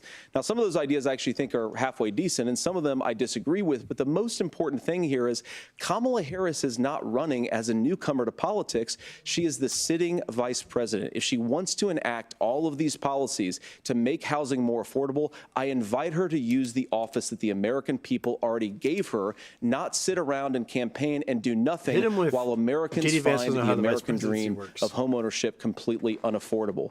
Now, you asked, Margaret, what would immediately change the equation for American citizens? If you lower energy prices, as Donald Trump says, drill, baby, drill, one of the biggest drivers of housing costs aside from illegal immigration is, think about it, if a truck driver is paying 40% more for diesel, then the lumber he's delivering to the job site to build the house is also going to become a lot more expensive. If we open up American energy, you will get immediate pricing relief for American citizens, not, by the way, just in housing, but in a whole host of other economic goods, too. Senator Vance, you still have 23 seconds there. Do you want to answer? Can I have it? Where, Governor, we will get to you in a moment. But, Senator, where are you going to seize the federal lands? Can you clarify? Well, what Donald Trump has said is we have a lot of federal lands that aren't being used for anything. They're not being used for national park. They're not being used, and they could be places where we build a lot of housing. And I do think that we should be opening up building in this country. We have a lot of land that could be used. We have a lot of Americans that need homes. We should be kicking out illegal immigrants who are competing for those homes, and we should be building more homes for the American citizens who deserve to be here. Senator, your time is up. Governor, I do want to let you respond to the allegation that the vice president is letting in. Well, of course, that's not true. And again, you have the facts. I guess we agreed not to fact check. I'll check it. That, look, crossings are down compared to when Donald Trump left office. But it's, again, blaming and not trying to find the solution. I was going to ask, though, on this question, are we going to drill and build houses in the same federal land? And I think when people hear federal lands, these are really important pieces of land. Now, Minnesota doesn't have a lot of federal lands. I know in the western part of the countries we do. There's not a lot of federal lands in and around Minneapolis, for example. So the issue is I don't understand the federal lands issue unless we see this, and I worry about this as someone who cares deeply about our national parks and our federal lands. Look, Minnesota, we protect these things. We've got about 20% of the world's fresh water. These lands protect. They're there for a reason. They belong to all of us. But again, this is when you view housing and you view these things as commodities. Like, there's a chance to make money here. Let's take this federal land and let's sell it to people for that. I think there's better ways to do this. We've seen it in Minnesota. We're able to refurbish some of these houses. We're able to make some investments. That gets people in. And I'm still on the fact on this. Economists, Senator Vance, you said you don't like the economists. Which economists are saying that it is immigrants that's adding to the cost? Governor, your time is up. But Senator, on that point, I'd like for you to clarify. There are many contributing factors to high housing costs. What evidence do you have that migrants are part of this problem? Well, there's a Federal Reserve study that we're happy to share after the debate. We'll put it up on social media, actually, that really drills down on the connection between increased levels of migration, especially illegal immigration, and higher housing prices. Now, of course, Margaret, that's not the entire driver of higher housing prices. It's also the regulatory regime of Kamala Harris. Look, we are a country of builders. We're a country of doers. We're a country of explorers. But we increasingly have a federal administration that makes it harder to develop our resources resources, makes it harder to build things, and wants to throw people in jail for not doing everything exactly as Kamala Harris says they have to do. And what that means is that you have a lot of people who would love to build homes who aren't able to build homes. I actually agree with Tim Walz. sure there's lots of people we who should would get love out to of build this homes in idea of housing floodplains. as a How's that working commodity. out But for, the thing that you has know, most turned housing into a the commodity Appalachians right is now? giving it away to millions upon millions of people who have no legal right to be here. What are the federal regulations? I deal with this as a governor. You can very quickly reply. I'm sorry. I get this as a governor, and I don't necessarily disagree with that, that in some cases, many of those are local, many of them are state. I don't know which ones are federal, but I think whenever we talk regulations, people think they can get rid of them. I think you want to be able to get out of your house in a fire. I think you want to make sure that it's fireproof and those types of things. So which are the regulations? Because the vice president's not responsible for those. Congress writes those. Governor, thank you. Gentlemen, we have a lot to get to. You're passionate about the housing crisis, I can tell. But Nora? Thank you. One of the top problems facing Americans is the high cost of health care. Senator Vance, at the last presidential debate, former President Trump was asked about replacing the Affordable Care Act. In response, he said, "I have concepts of a plan." Since then, Senator, you've talked about changing how chronically ill Americans get health insurance. Can you explain how that would work? And can you guarantee that Americans with pre-existing conditions won't pay more? I'll give you 2 minutes. Well, of course, we're going to cover Americans with pre-existing conditions. In fact, a lot of my family members have gotten health care. I believe, members of my family actually got private health insurance, at least for the first time, switched off of Medicaid onto private insurance for the first time under Donald Trump's leadership. And I think that, a lot of people have criticized this concepts of a plan remark.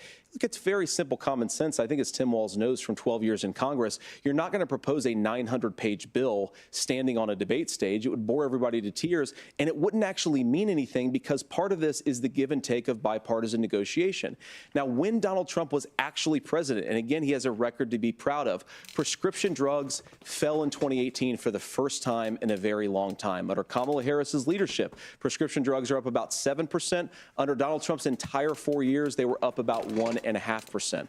He introduced pricing transparency. Think about healthcare. You go into a hospital, you try to buy something, and nobody knows what it actually costs. That price transparency will actually give American consumers a little bit more choice and will also drive down costs. And we talked about, the reinsurance regulations is what I was talking about. Look, Donald Trump has said that if we allow states to experiment a little bit on how to cover both the chronically ill but the non-chronically ill, it's not just a plan. He actually implemented some of these regulations when he was president of the United States. And I think you can make a really good argument that it salvaged Obamacare, which was doing disastrously until Donald Trump came along.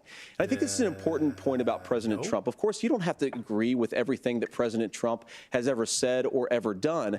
But when Obamacare was crushing under the weight of its own regulatory burden and health care costs, Donald Trump could have destroyed the program. Instead, he worked in a bipartisan way to ensure that Americans had access to affordable care. It's not perfect, of course, and there's so much more that we could do. But I think that Donald Trump has earned the right to put in place some better health care policies. He's earned it because he did it successfully the first time. Governor?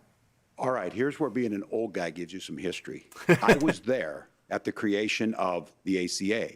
And the reason it was so important is I come from a major healthcare state, home of the Mayo Clinic, home to Medical Alley, 3M, Medtronic, all of those. We understand healthcare. It's why we're ranked first on affordability and accessibility and quality of healthcare. And so what I know is under Kamala Harris, more people are covered than they have before. And those of you listening, this is critical to you. Now, Donald Trump all of a sudden wants to. Go back and remember this. He ran on the first thing he was going to do on day one was to repeal Obamacare. On day one, he tried to sign an executive order to repeal the ACA. He signed on to a lawsuit to repeal the ACA, but lost at the Supreme Court. And he would have repealed the ACA had it not been for the courage of John McCain to save that bill. Now, fast forward, what that means to you is you lose your pre-existing conditions. If you're sitting at home and you got asthma, too bad. If you're a woman, probably not. Broke your foot during football, might kick you out. Your kids get kicked out when they're 26. Kamala Harris negotiated drug prices for the first time with Medicare. We have 10 drugs that will come online, the most common ones that'll be there. But look, this issue, and when Donald Trump said, I've got a concept of a plan, it cracked me up as a fourth grade teacher because my kids would have never given me that. But what Senator Vance just explained might be worse than a concept, because what he explained is pre-Obamacare. And I'll make this as simple as possible because I have done this for a long time. What they're saying is, if you're healthy, why should you be paying more? So what they're going to do is let insurance companies pick who they insure, because guess what happens? You pay your premium, it's not much. They figure they're not going to have to pay out to you. But those of you a little older, gray, got cancer, you're going to get kicked out of it. That's why the system didn't work. Kamala Harris will protect and enhance the ACA. Governor, thank you. Senator, you have not yet explained how you would protect people with pre-existing conditions or laid out that plan. Well, look, we currently have laws and regulations in place right now that protect people with pre-existing conditions. We want to keep those regulations in place, but we also want to make the health insurance marketplace function a little bit better. Now, what Governor Walz just said is actually not true. A lot of what happened, and the reason that Obamacare was crushing under its own weight, is that a lot of young and healthy people were leaving the exchanges. Donald Trump actually helped address that problem, and he did so in a way that preserved people's access to coverage who had pre-existing conditions. But again, something that these guys do is they make a lot of claims about if Donald Trump becomes president, all of these terrible consequences are going to ensue. But in reality, Donald Trump was president. Inflation was low. Take-home pay was higher. And he saved the very program from a Democratic administration that was collapsing and would have collapsed absent his leadership. He did his job, which is govern in a bipartisan way and get results, not just complain about problems, but actually solve them. Governor, did enrollment under the Affordable Care Act go up under the Trump administration? It's higher now that we've seen it go up. Look, people are using it. The system works. And the question about this of young people or whatever, that's the individual mandate piece of this. And Republicans fought tooth and nail saying, well, Americans should be free to do this. Well, then what happens is... So you think the individual mandate's a good idea? You shrink. I think the idea of making sure the risk pool is broad enough to cover everyone, that's the only way insurance works. When it doesn't, it collapses. You are asking pre-ACA where we get people out. Look, people know that they need to be on health care. People expect it to be there.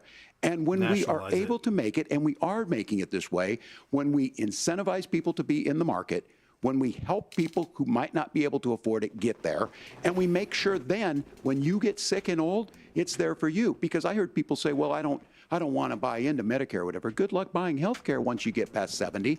So look, the ACA works. We can continue to do better. Kamala Harris did that. The way she made everything better was negotiating those 10 drugs on Medicare for the first time in American history. Thank you. Margaret? Can I address that? I apologize. We're out of time. We have a number of subjects to discuss. Margaret? Let's talk about families in America. There is a child care crisis in this country, and the United States is one of the very few developed countries in the world without a national paid leave program for new parents. Governor Walz, you said that if Democrats win both the White House and Congress, this is a day one priority for you. How long should employers be required to pay workers while they are home taking care of their newborns? You have 2 minutes. Yeah, well, that's negotiable, and that's what Congress worked. But here's what the deal is. Americans sitting out there right now, you may work for a big company. Look, we're home in Minnesota to some of the largest Fortune 500 companies. Kamala Harris knows that in California. Those companies provide paid family and medical leave. One is, I think they're moral and they think it's a good thing, but it also keeps their employees healthy.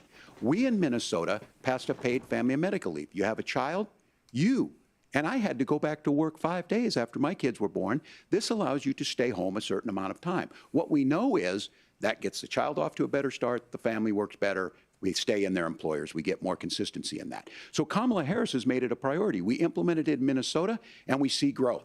That's how you become a pro-business state. But the negotiations on it, and here's the issue, those big companies are able to offer it. Those of you out there who don't have it, just imagine what happens if you get cancer or your child gets sick. We know what happens. You end up staying home. In some places, that means no paycheck because you've got no protection on that. This is the case of an economy that Donald Trump has set for the wealthiest amongst us. He's willing to give those tax breaks to the wealthiest. He's willing to say, bust those unions up, do whatever. What we're saying is the economy works best when it works for all of us. And so a paid family medical leave program, and I will tell you, go to the families or go to the businesses and ask them. As far as childcare on this, you have to take it at both the supply and the demand side. You can't expect the most important people in our lives to take either our children or our parents to get paid the least amount of money. And we have to make it easier for folks to be able to get into that business and then to make sure that folks are able to pay for that. We were able to do it in Minnesota, and I'm still telling you this. We were listed as the best state. We're still in crisis on this. A federal program of paid family and medical leave and help with this will enhance our workforce, enhance our families, and make it easier to have the children that you want. Truth. Governor, your time is up. Senator, do you support a national paid leave program? And if so, for how long should employers be mandated to pay their employees while they are home taking care of their newborn? You have 2 minutes. Yeah, well, first of all, Margaret, a number of my Republican colleagues and some Democrats, too, have worked on this issue. And I think there is a bipartisan solution here because a lot of us care about this issue. I mean, look, I speak from this very personally because I'm married to a beautiful woman who is an incredible mother to our 3 beautiful kids, but is also a very, very brilliant corporate litigator. And I'm so proud of her. But being a working mom, even for somebody with all of the advantages of my wife, is extraordinarily difficult. And it's not just difficult from a policy perspective. She actually had access to paid family leave because she worked for a bigger company. But the cultural pressure on young families and especially young women, I think makes it really hard for people to choose the family model they want. A lot of young women would like to go back to work immediately. Some would like to spend a little time home with the kids. Some would like to spend longer at home with the kids. We should have a family care model that makes choice possible. And I think this is a very important substantive difference between Donald Trump and Kamala Harris's approach. I mean, look, if you look at the federal programs that we have that support paid family leave right now, the Community Development Block Grant, and there's another block grant program that spends a lot of money from the federal government. These programs only go to one kind of child care model. Let's say you'd like your church maybe to help you out with child care. Maybe you live in a rural area or an urban area and you'd like to get together with families in your neighborhood to provide child care in the way that makes the most sense. You don't get access to any of these federal monies. We want to promote choice in how we deliver family care and how we promote child care because, look, it is unacceptable.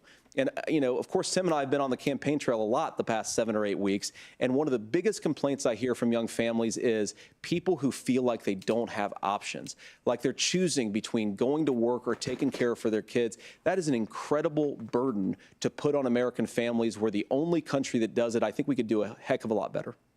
Senator, thank you. You have also said, Senator Vance, many things about the American family. The Federal Reserve says parents will spend nearly as much on child care as they do on housing each month. So I want to get your thoughts on this.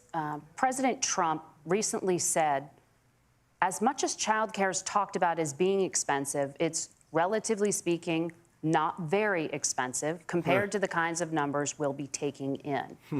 Is President Trump committed to the $5,000 per child tax credit that you have described? You have 1 minute.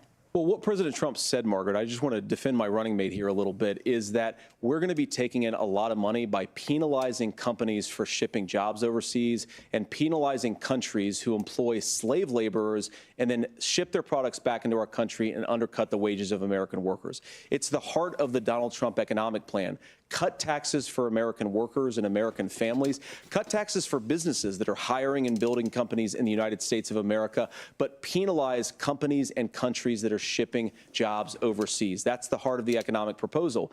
And I think what President Trump is saying is that when we bring in this additional revenue with higher economic growth, we're going to be able to provide paid family leave, child care options that are viable and workable for a lot of American families.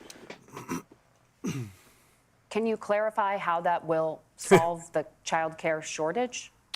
Well, because as Tim said, a lot of the child care shortage is we just don't have enough resources going into the multiple people who could be providing family care options. And we're going to have to, unfortunately, look, we're going to have to spend more money. We're going to have to induce more people to want to provide child care options for American families, because the reason it's so expensive right now is because you've got way too few people providing this very essential service. Thank you, No. Senator. Governor It's Walz, because it's not your subsidized, ticket also and has some it gets child care subsidized tax to pass credit background proposals. Do you think Congress will agree to the $6,000 credit for newborns and $3,000 credit for children over the age of 6, as your campaign has promised? Is that realistic? Well, if these members of Congress are listening to anybody, I can tell you, and this is the biggest issue. Everybody listening tonight knows. I mean, I'm sure they were shocked to hear it's not that expensive. And let's be clear, whether it's $5,000 or $6,000, that pays you about 3 or 4 months. Let's be clear of where we're at on this. It's because we got out of an imbalance on this. We thought we were going to get by not paying people. I don't think Senator Vance and I are that far apart. I'm not opposed to what he's talking about on options. We've done scholarships types of things. I think we need to be open to making the case.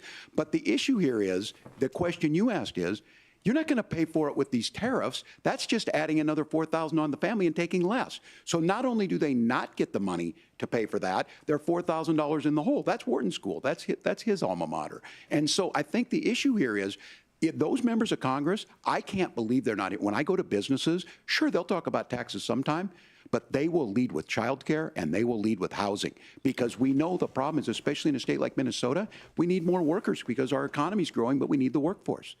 Governor, thank you. We need to move on. Nora? Let's talk about the state of democracy, the top issue for Americans after the economy and inflation. After the 2020 election, President Trump's campaign and others filed 62 lawsuits contesting the results. Judges, including those appointed by President Trump and other Republican presidents, looked at the evidence and said there was no widespread fraud. The governors of every state in the nation, Republicans and Democrats, certified the 2020 election results and sent a legal slate of electors to Congress for January 6th. Senator Vance, you have said you would not have certified the last presidential election and would have asked the states to submit alternative electors. That has been called unconstitutional and illegal. Would you again seek to challenge this year's election results, even if every governor certifies the results? I'll give you 2 minutes. Well, Nora, first of all, I think that we're focused on the future. We need to figure out how to solve the inflation crisis caused by Kamala Harris's policies, make housing affordable, make groceries affordable, and that's what we're focused on. But I want to answer your question because you did ask it. Look, what President Trump has said is that there were problems in 2020, and my own belief is that we should fight about those issues, debate those issues peacefully in the public square, and that's all I've said, and that's all that Donald Trump has said. Remember, he said that on January the 6th, the protesters ought to protest peacefully. And on January the 20th, what happened? Joe Biden became the president. Donald Trump left the White House. And now, of course, unfortunately, we have all of the negative policies that have come from the Harris-Biden administration.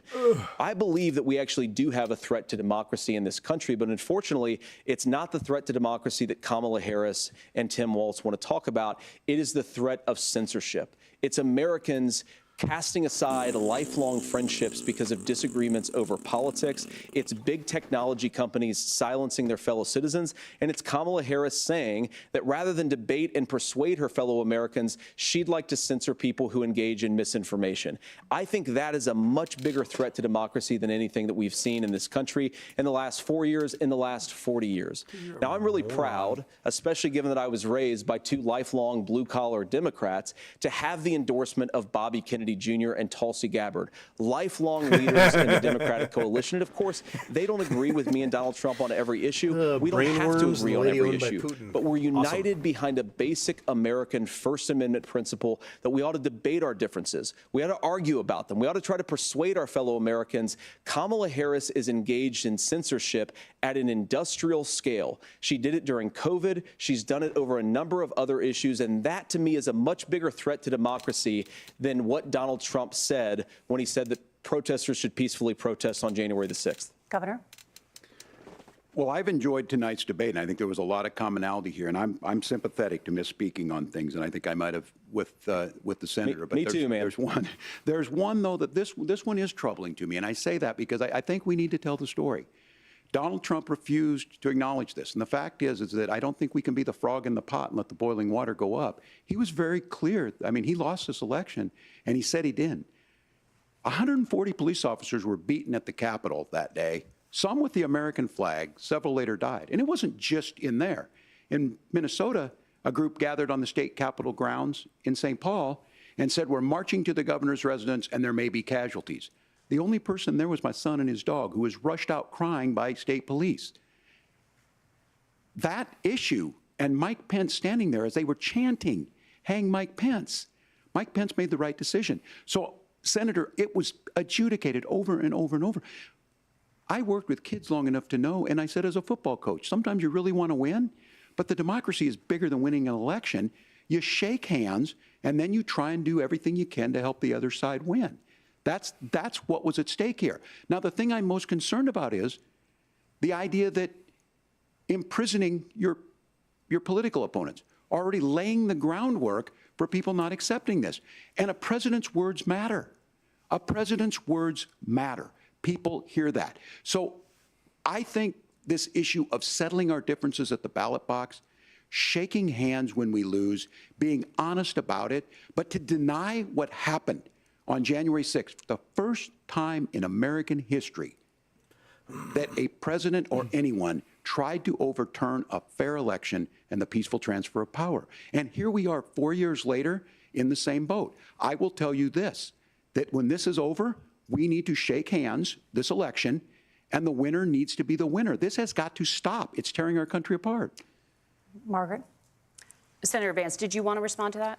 Yeah, well, look, Tim, first of all, it's really rich for Democratic leaders to say that Donald Trump is a unique threat to democracy when he peacefully gave over power on January the 20th, as we have done for 250 years in this country. We're going to shake hands after this debate and after this election. And of course, I hope that we win, and I think we're going to win. But if Tim Walz is the next vice president, he'll have my prayers, he'll have my best wishes, and he'll have my help whenever he wants it. But we have to remember that for years in this country, Democrats protested the results of elections. Hillary Clinton in 2016 said that Donald Trump had the election stolen by Vladimir Putin because the Russians bought like $500,000 worth of Facebook ads. This has been going on for a long time. And if we want to say that we need to respect the results of the election, I'm on board. But if we want to say, as Tim Walz is saying, that this is just a problem that Republicans have had, I don't buy that. Governor. January 6th was not Facebook ads. And I think a revisionist history on this. Look, I don't understand how we got to this point. But the issue was that happened. Donald Trump can do it. And all of us say there's no place for this. It has massive repercussions. This idea that there's censorship to stop people from threatening to kill someone, threatening to do something, that's not censorship. Censorship is book banning. We've seen that. We've seen that brought up. I just think for everyone tonight, and I'm going to thank Senator Vance. I think this is the conversation they want to hear. And I think there's a lot of agreement, but this is one that we are miles apart on. This was a threat to our democracy in a way that we had not seen. And it manifested itself because of Donald Trump's inability to say. He is still saying he didn't lose the election. I would just ask that. Did he lose the 2020 election? Tim, I'm focused on the future. Did Kamala Harris censor Americans from speaking their mind in the wake of the 2020 COVID situation? That is a damning non-answer. It's a damning non-answer for you to not talk about censorship. Obviously, Donald Trump and I think that there were problems in 2020. We've talked about it. I'm happy to talk about it further. But you guys attack us for not believing in democracy. The most sacred right under the United States democracy is the First Amendment. You yourself have said there's no First Amendment right to misinformation. Kamala Harris wants to use the power of government and big tech to silence people from speaking their minds. That is a threat to democracy that will long outlive this present political moment. I would like Democrats and Republicans to both reject censorship. Let's persuade one another. Let's argue about ideas, and then let's come together afterwards. You can't yell fire in a crowded theater. That's the test. That's the Supreme Court test. Tim, fire in a crowded theater. You guys wanted to kick people off of Facebook for saying that toddlers shouldn't wear masks. Senator, the governor does have the floor. Fire in a crowded theater. That is criticizing the policies of the government, which is the right of every American. Senator, the governor does have the floor for 1 minute to respond to you. Yeah. Well, I don't run Facebook. What I do know is I see a candidate out there who refused, and now again, and this I'm pretty shocked by this. He lost the election. This is not a debate. It's not anything anywhere other than in Donald Trump's world. Because look, when Mike Pence made that decision to certify that election, that's why Mike Pence isn't on this stage. Boom. What I'm concerned about is where is the firewall with Donald Trump? Where is the firewall if he knows he could do anything, including taking an election, and his vice president's not going to stand to it? That's what we're asking you, America. Will you stand up? Will you keep your oath of office, even if the president doesn't? And I think Kamala Harris would agree. She wouldn't have picked me if she didn't think I would do that, because of course that's what we would do. So America, I think you've got a really clear choice on this election of who's going to honor that democracy and who's going to honor Donald Trump. Governor, your time is up. Thank you, gentlemen. We will be right back with both of our candidates. The CBS News vice presidential debate continues. All right. Put that sucker on mute. They're going to do their final little Hoosier Whatsits. That right there, that was the entire debate.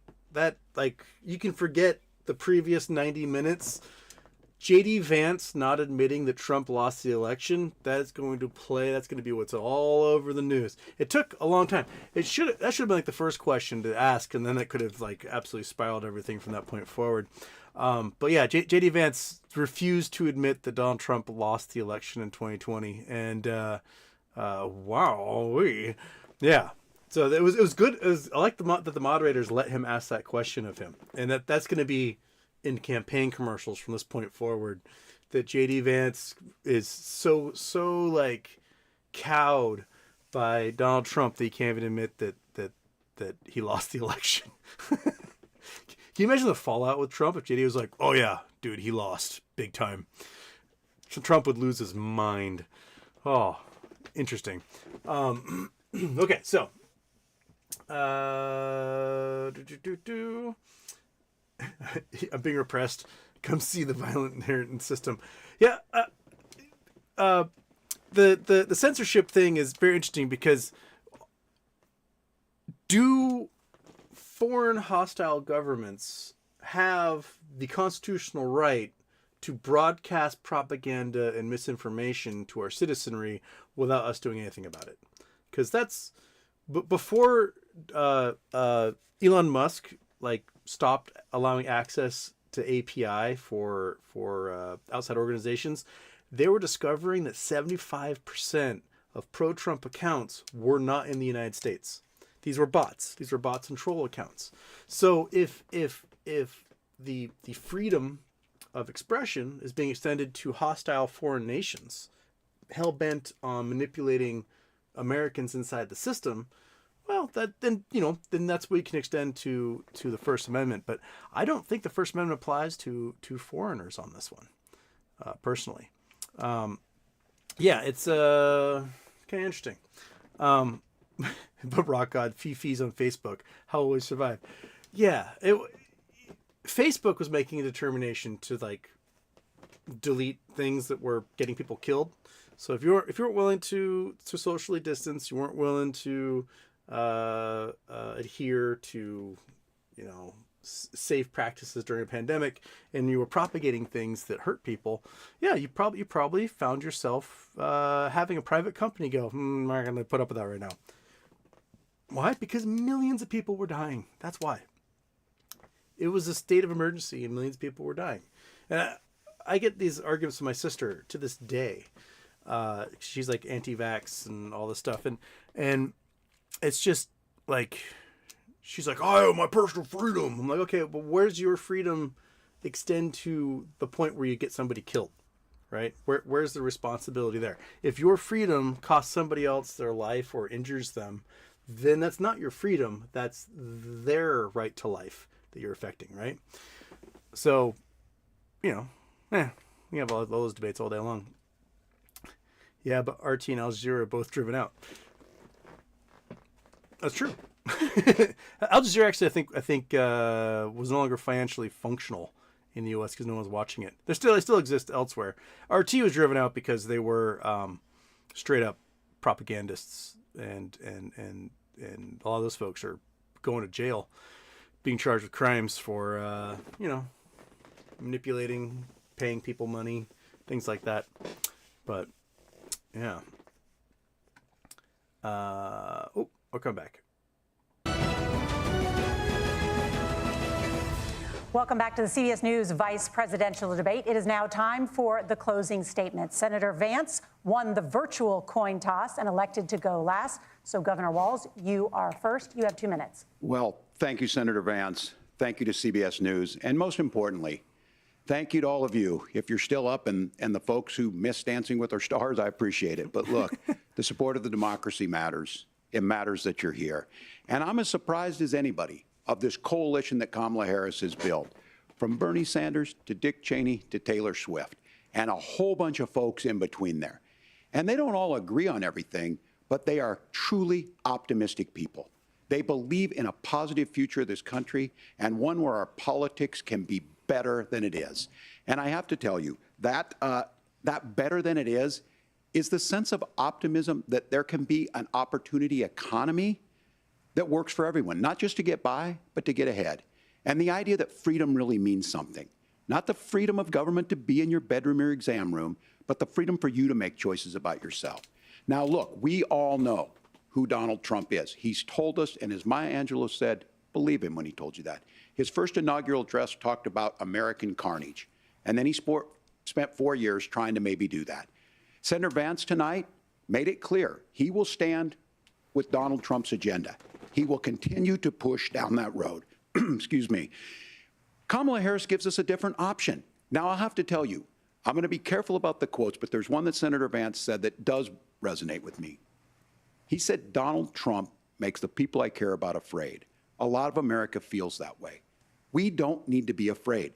Franklin Roosevelt was right. All we have to fear is fear itself. Kamala Harris is bringing us a new way forward. She's bringing us a politics of joy. She's bringing real solutions for the middle class, and she's centering you at the heart of that. All the while asking everyone, join this movement, make your voices heard. Let's look for a new day where everybody gets that opportunity and everybody gets a chance to thrive. I humbly ask for your vote on November 5th for Kamala Harris. Governor Walz, thank you. Senator Vance, your closing statement. Well, I want to thank Governor Walz, you folks at CBS, and of course the American people for tuning in this evening. And one of the issues we didn't talk about was energy. And I remember when I was being raised by my grandmother, when she didn't have enough money to turn on the heat some nights because Ohio gets pretty cold at night and because money was often very tight. And I believe, as a person who wants to be your next vice president, that we are a rich and prosperous enough country where every American, whether they're rich or poor, ought to be able to turn on their heat in the middle of a cold winter night. That's gotten more difficult thanks to Kamala Harris's energy policies. I believe that whether you're rich or poor, you ought to be able to afford a nice meal for your family. That's gotten harder because of Kamala Harris's policies. I believe that whether you're rich or poor, you ought to be able to afford to buy a house. You ought to be able to live in safe neighborhoods. You ought to not have your communities flooded with fentanyl. And that, too, has gotten harder with because of Kamala Harris's policies. Now, I've been in politics long enough to do what Kamala Harris does when she stands before the American people and says that on day one, she's going to work on all these challenges I just listed. She's been the vice president for 3.5 years. Day one was 1,400 days ago, and her policies have made these problems worse. Now, I believe that we have the most beautiful country in the world. I meet people on the campaign trail who can't afford food, but have the grace and generosity to ask me how I'm doing and to tell me they're praying for my family. What that has taught me is that we have the greatest country, the most beautiful country, the most incredible people anywhere in the world. But they're not going to be able to achieve their full dreams with the broken leadership that we have in Washington. They're not going to be able to live their American dream if we do the same thing that we've been doing for the last 3.5 years. We need change. We need a new direction. We need a president who has already done this once before and did it well. Please vote for Donald Trump. And whether you vote for me or vote for Tim Walz, I just want to say I'm so proud to be doing this, and I'm rooting for you. God bless you, and good night. Senator Vance, thank you.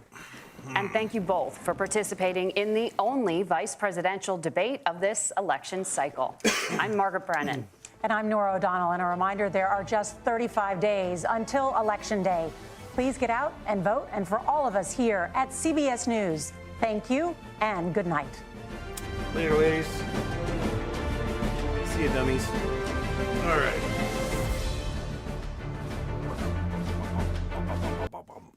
Okay. Oh, I didn't turn you off. Get out of my ear. Doink. There you have it. So, I think most of America will probably see that as a fairly even debate. JD did a very good job kind of skirting around the fact that Trump's a giant colossal hunk of garbage. I don't think Walz did quite a good enough job pointing out that the entire world fell apart because Donald Trump fired the pandemic response team. I think that the Harris campaign in general needs to bring that up more. So yeah, it was interesting that Vance was like, well, no one's talked about energy. You guys talked about energy for like 15 minutes. So, and JD did, yeah. Tell you what, JD did avoid a lot of questions. Just kept skirting around it. I wish that dude from, was it Colorado Channel 7 or whatever that did the Boebert debate, I wish he would do everyone's debate. He absolutely, like, just shredded people. I like the fact-checking by moderators. Point out when they're lying. Just be like, actually, that's not true. I appreciate that. I think that needs to happen more. Yeah, what do you guys think? We can I do the we'll do a poll here. Who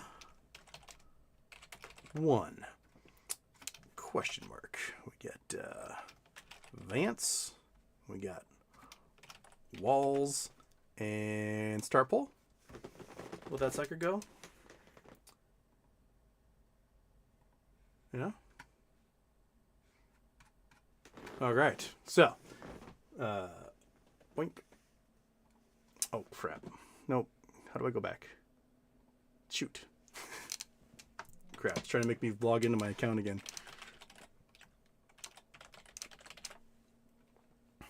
All right.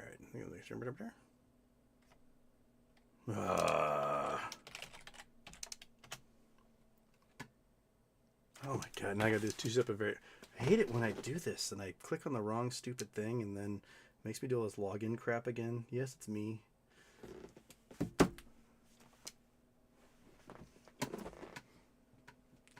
Okay. This is, there we go.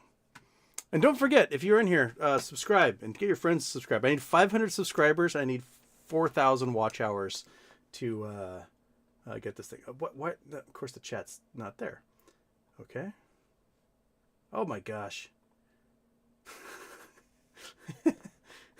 How do I get back to the chat? Because the chat is gone. All I want is to be in the chat, but it won't let me be in the chat because when we log in, and then when I logged in, it took me to the stupid YouTube page and not to the chat. No, keep going. Keep going backwards. Keep going backwards. Keep going backwards. Keep going backwards. There we go. Okay. Yes. There we are.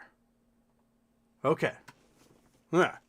All right. So I mean, it's granted the crowd that's here is probably gonna be fairly biased at this point because that's who I've catered to. But we're sitting at 80% Walz at the moment. I can't tell how many votes in there. Only 30 votes so far. There's like 90 or 100 of you in here. I got almost 100 viewers for the channel that has no subscribers, so that's not too shabby. I think 289 total came in and watched. I'm happy with that. Yeah. Keith Chapman thinks Vance had a slightly better performance. Vance had a good performance for people who don't know any policy. If you come into this thing just like a complete, just like neophyte, you've never read a newspaper in your life, you can go, oh, he did a pretty good job. If you come in actually knowing the history, you can be very frustrated by the fact he didn't answer anything. So but again, Vance isn't playing towards those policy people because those policy people already made up their minds and they're not going to vote for Trump. He was going for that middle of the road, I don't pay attention to anything, but I do actually show up and vote every 4 years crowd. So that's yeah. What do you think? Who do you think won? Oh, you think Treats won? Well, I can give you a treat. You sat for this whole thing, so why not? Why not? You want this one? You want that? Does that work for you? There you go. Oh, that cat's coming up to say hi. Here, have this last one and I can throw this thing away. There's one more. There you go. There. Hey, Fatso. You already have all your drugs. It's like drugs all over this tabletop. You could be snorting up right now like a fiend. Come on, Keith Richards, get in there. So, yeah. Dig Dug Doink, hot take, the way GD is sucking the Dawn is gross. I think the biggest part of that entire debate was when Walz asked him, did Donald Trump lose in 2020? And JD just completely was like, I don't want to get into specifics and talk. I want to talk about the future. Like, everyone can see that from a mile away of you being scared. It's like asking Donald Trump to criticize Putin. Hey, say something bad about Putin, and you won't get Donald Trump to do it. Or the other night when Mehdi Hassan was trying to get Jill Stein to call Putin a war criminal, and she was like, who am I to say, right? Like, you could tell who owns your nuts by how you're not willing to criticize, right? That's it shows you that you're not a man, right? You're not a man if you aren't willing to like speak the truth to power at some point. What's Trump gonna do? Kick you off the ticket? He can't. He's stuck with you, baby, right? So speak truth to power. Be like, yeah, he lost in 2020, and you know what? We gonna move on and look at the future. That's all you have to say. Boom, done. But he knows Trump would have a shit fit and spend the next like 5 weeks just JD Vance is a traitor, and it would be absolute mayhem. So, my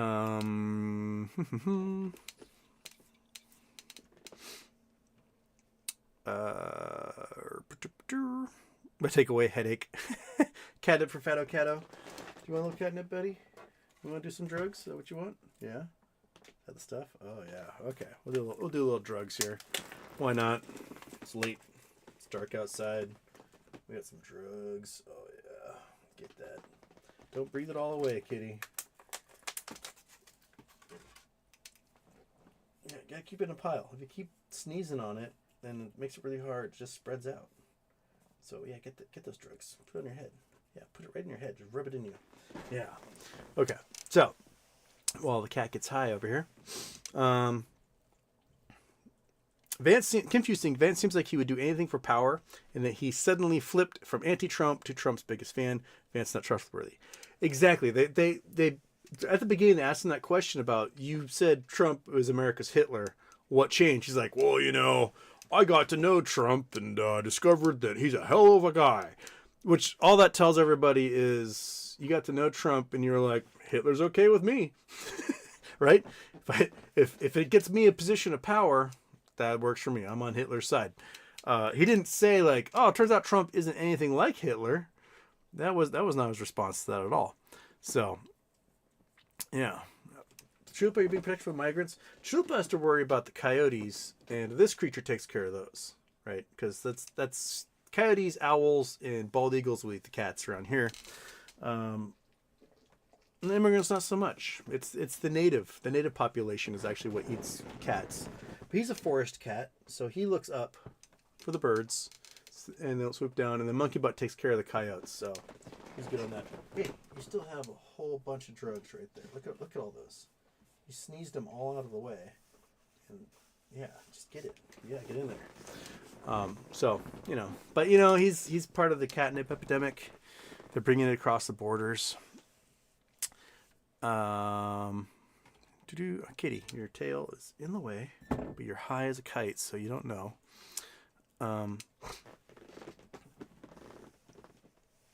To anyone this hate that Walz tried to meeting in the middle, dude should have gone full contrast, full Montino. Oh, definitely. Like in the healthcare debate, I say depart and do what's popular, which is talk about universal healthcare. Over 70% of Americans want universal healthcare in this country. It is one of those like overwhelmingly bipartisan things. Talk about gun control. 90% of Americans want gun control in this country. So if you can, I think in the debate like this, you can break from like the middle of the road platform and break far left to distance yourself from what Vance was talking about with healthcare. I'll say like getting people off Medicaid and onto private insurance, terrible idea. When I've been on Medicaid, it was the greatest insurance I ever had in my entire life. During COVID, holy crap, because everyone's on furlough and everything. When on Medicaid, single best insurance I've ever had. No premiums, no co-pays. You go to the doctor, take care of. You go to the pharmacy, it's taken care of. It's just done. That's the way healthcare should be for everyone, everywhere. I just don't understand the whole like protecting private health insurance and private hospitals. Fuck them. They're terrible. They're awful. You know, looking at 700,000 bankruptcies a year due to healthcare costs. 76% of all bankruptcies due to healthcare costs. We've got, you know, the elderly blown through all their savings on medical care and nursing homes. These other countries don't have this problem because they figured it out 100 years ago. You just take care of people. That's it. You have one giant payment program, comes out of your taxes, and it's just taken care of. It's so simple. Yeah. All right.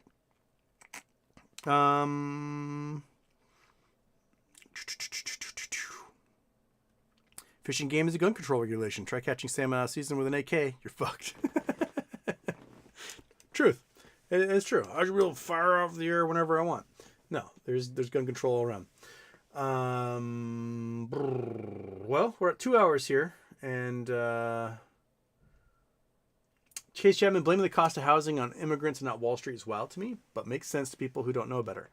Yeah, I think the Harris campaign needs to hit a little harder on landlords. Personally, they need to talk about how, you know, you got Blackstone and other companies buying up millions of homes across the country, outbidding, you know, people who want to have a home because they're just paying cash and then putting it part of their portfolio and blah blah blah. I don't know if the Harris campaign ever go for this, but I personally think you limit the number of homes any person or entity can own to 4. That's it.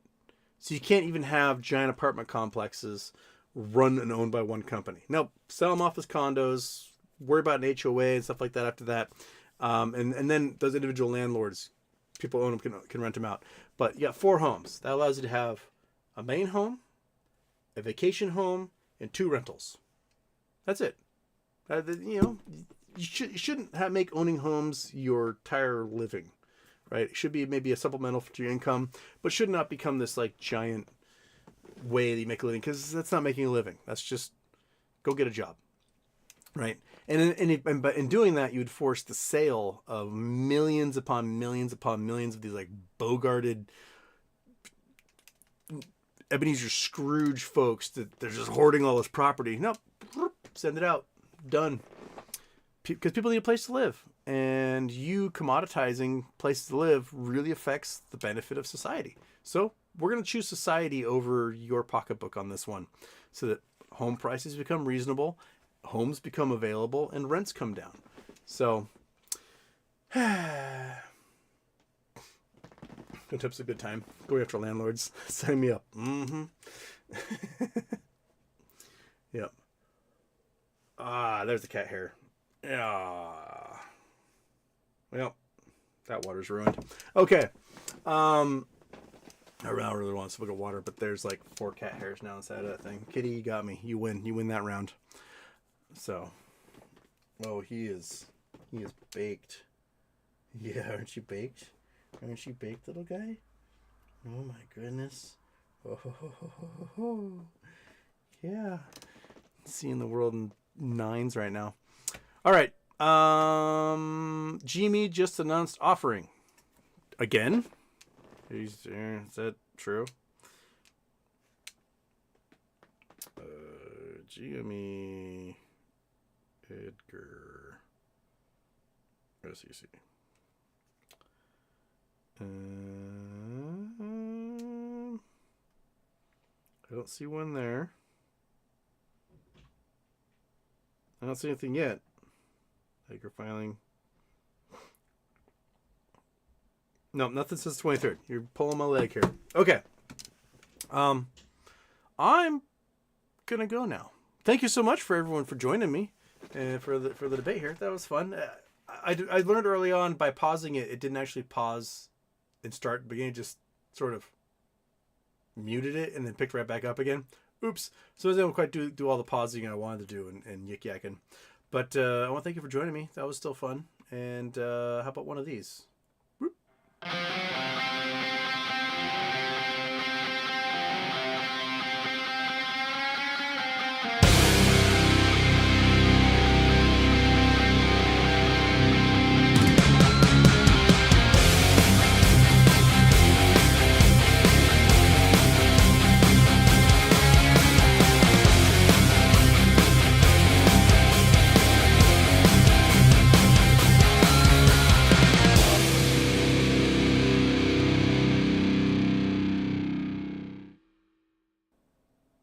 All right. Peace out, everybody. You have a great night, and I'll see you for a regular show tomorrow on the other channel. Okay, how do I get out of here?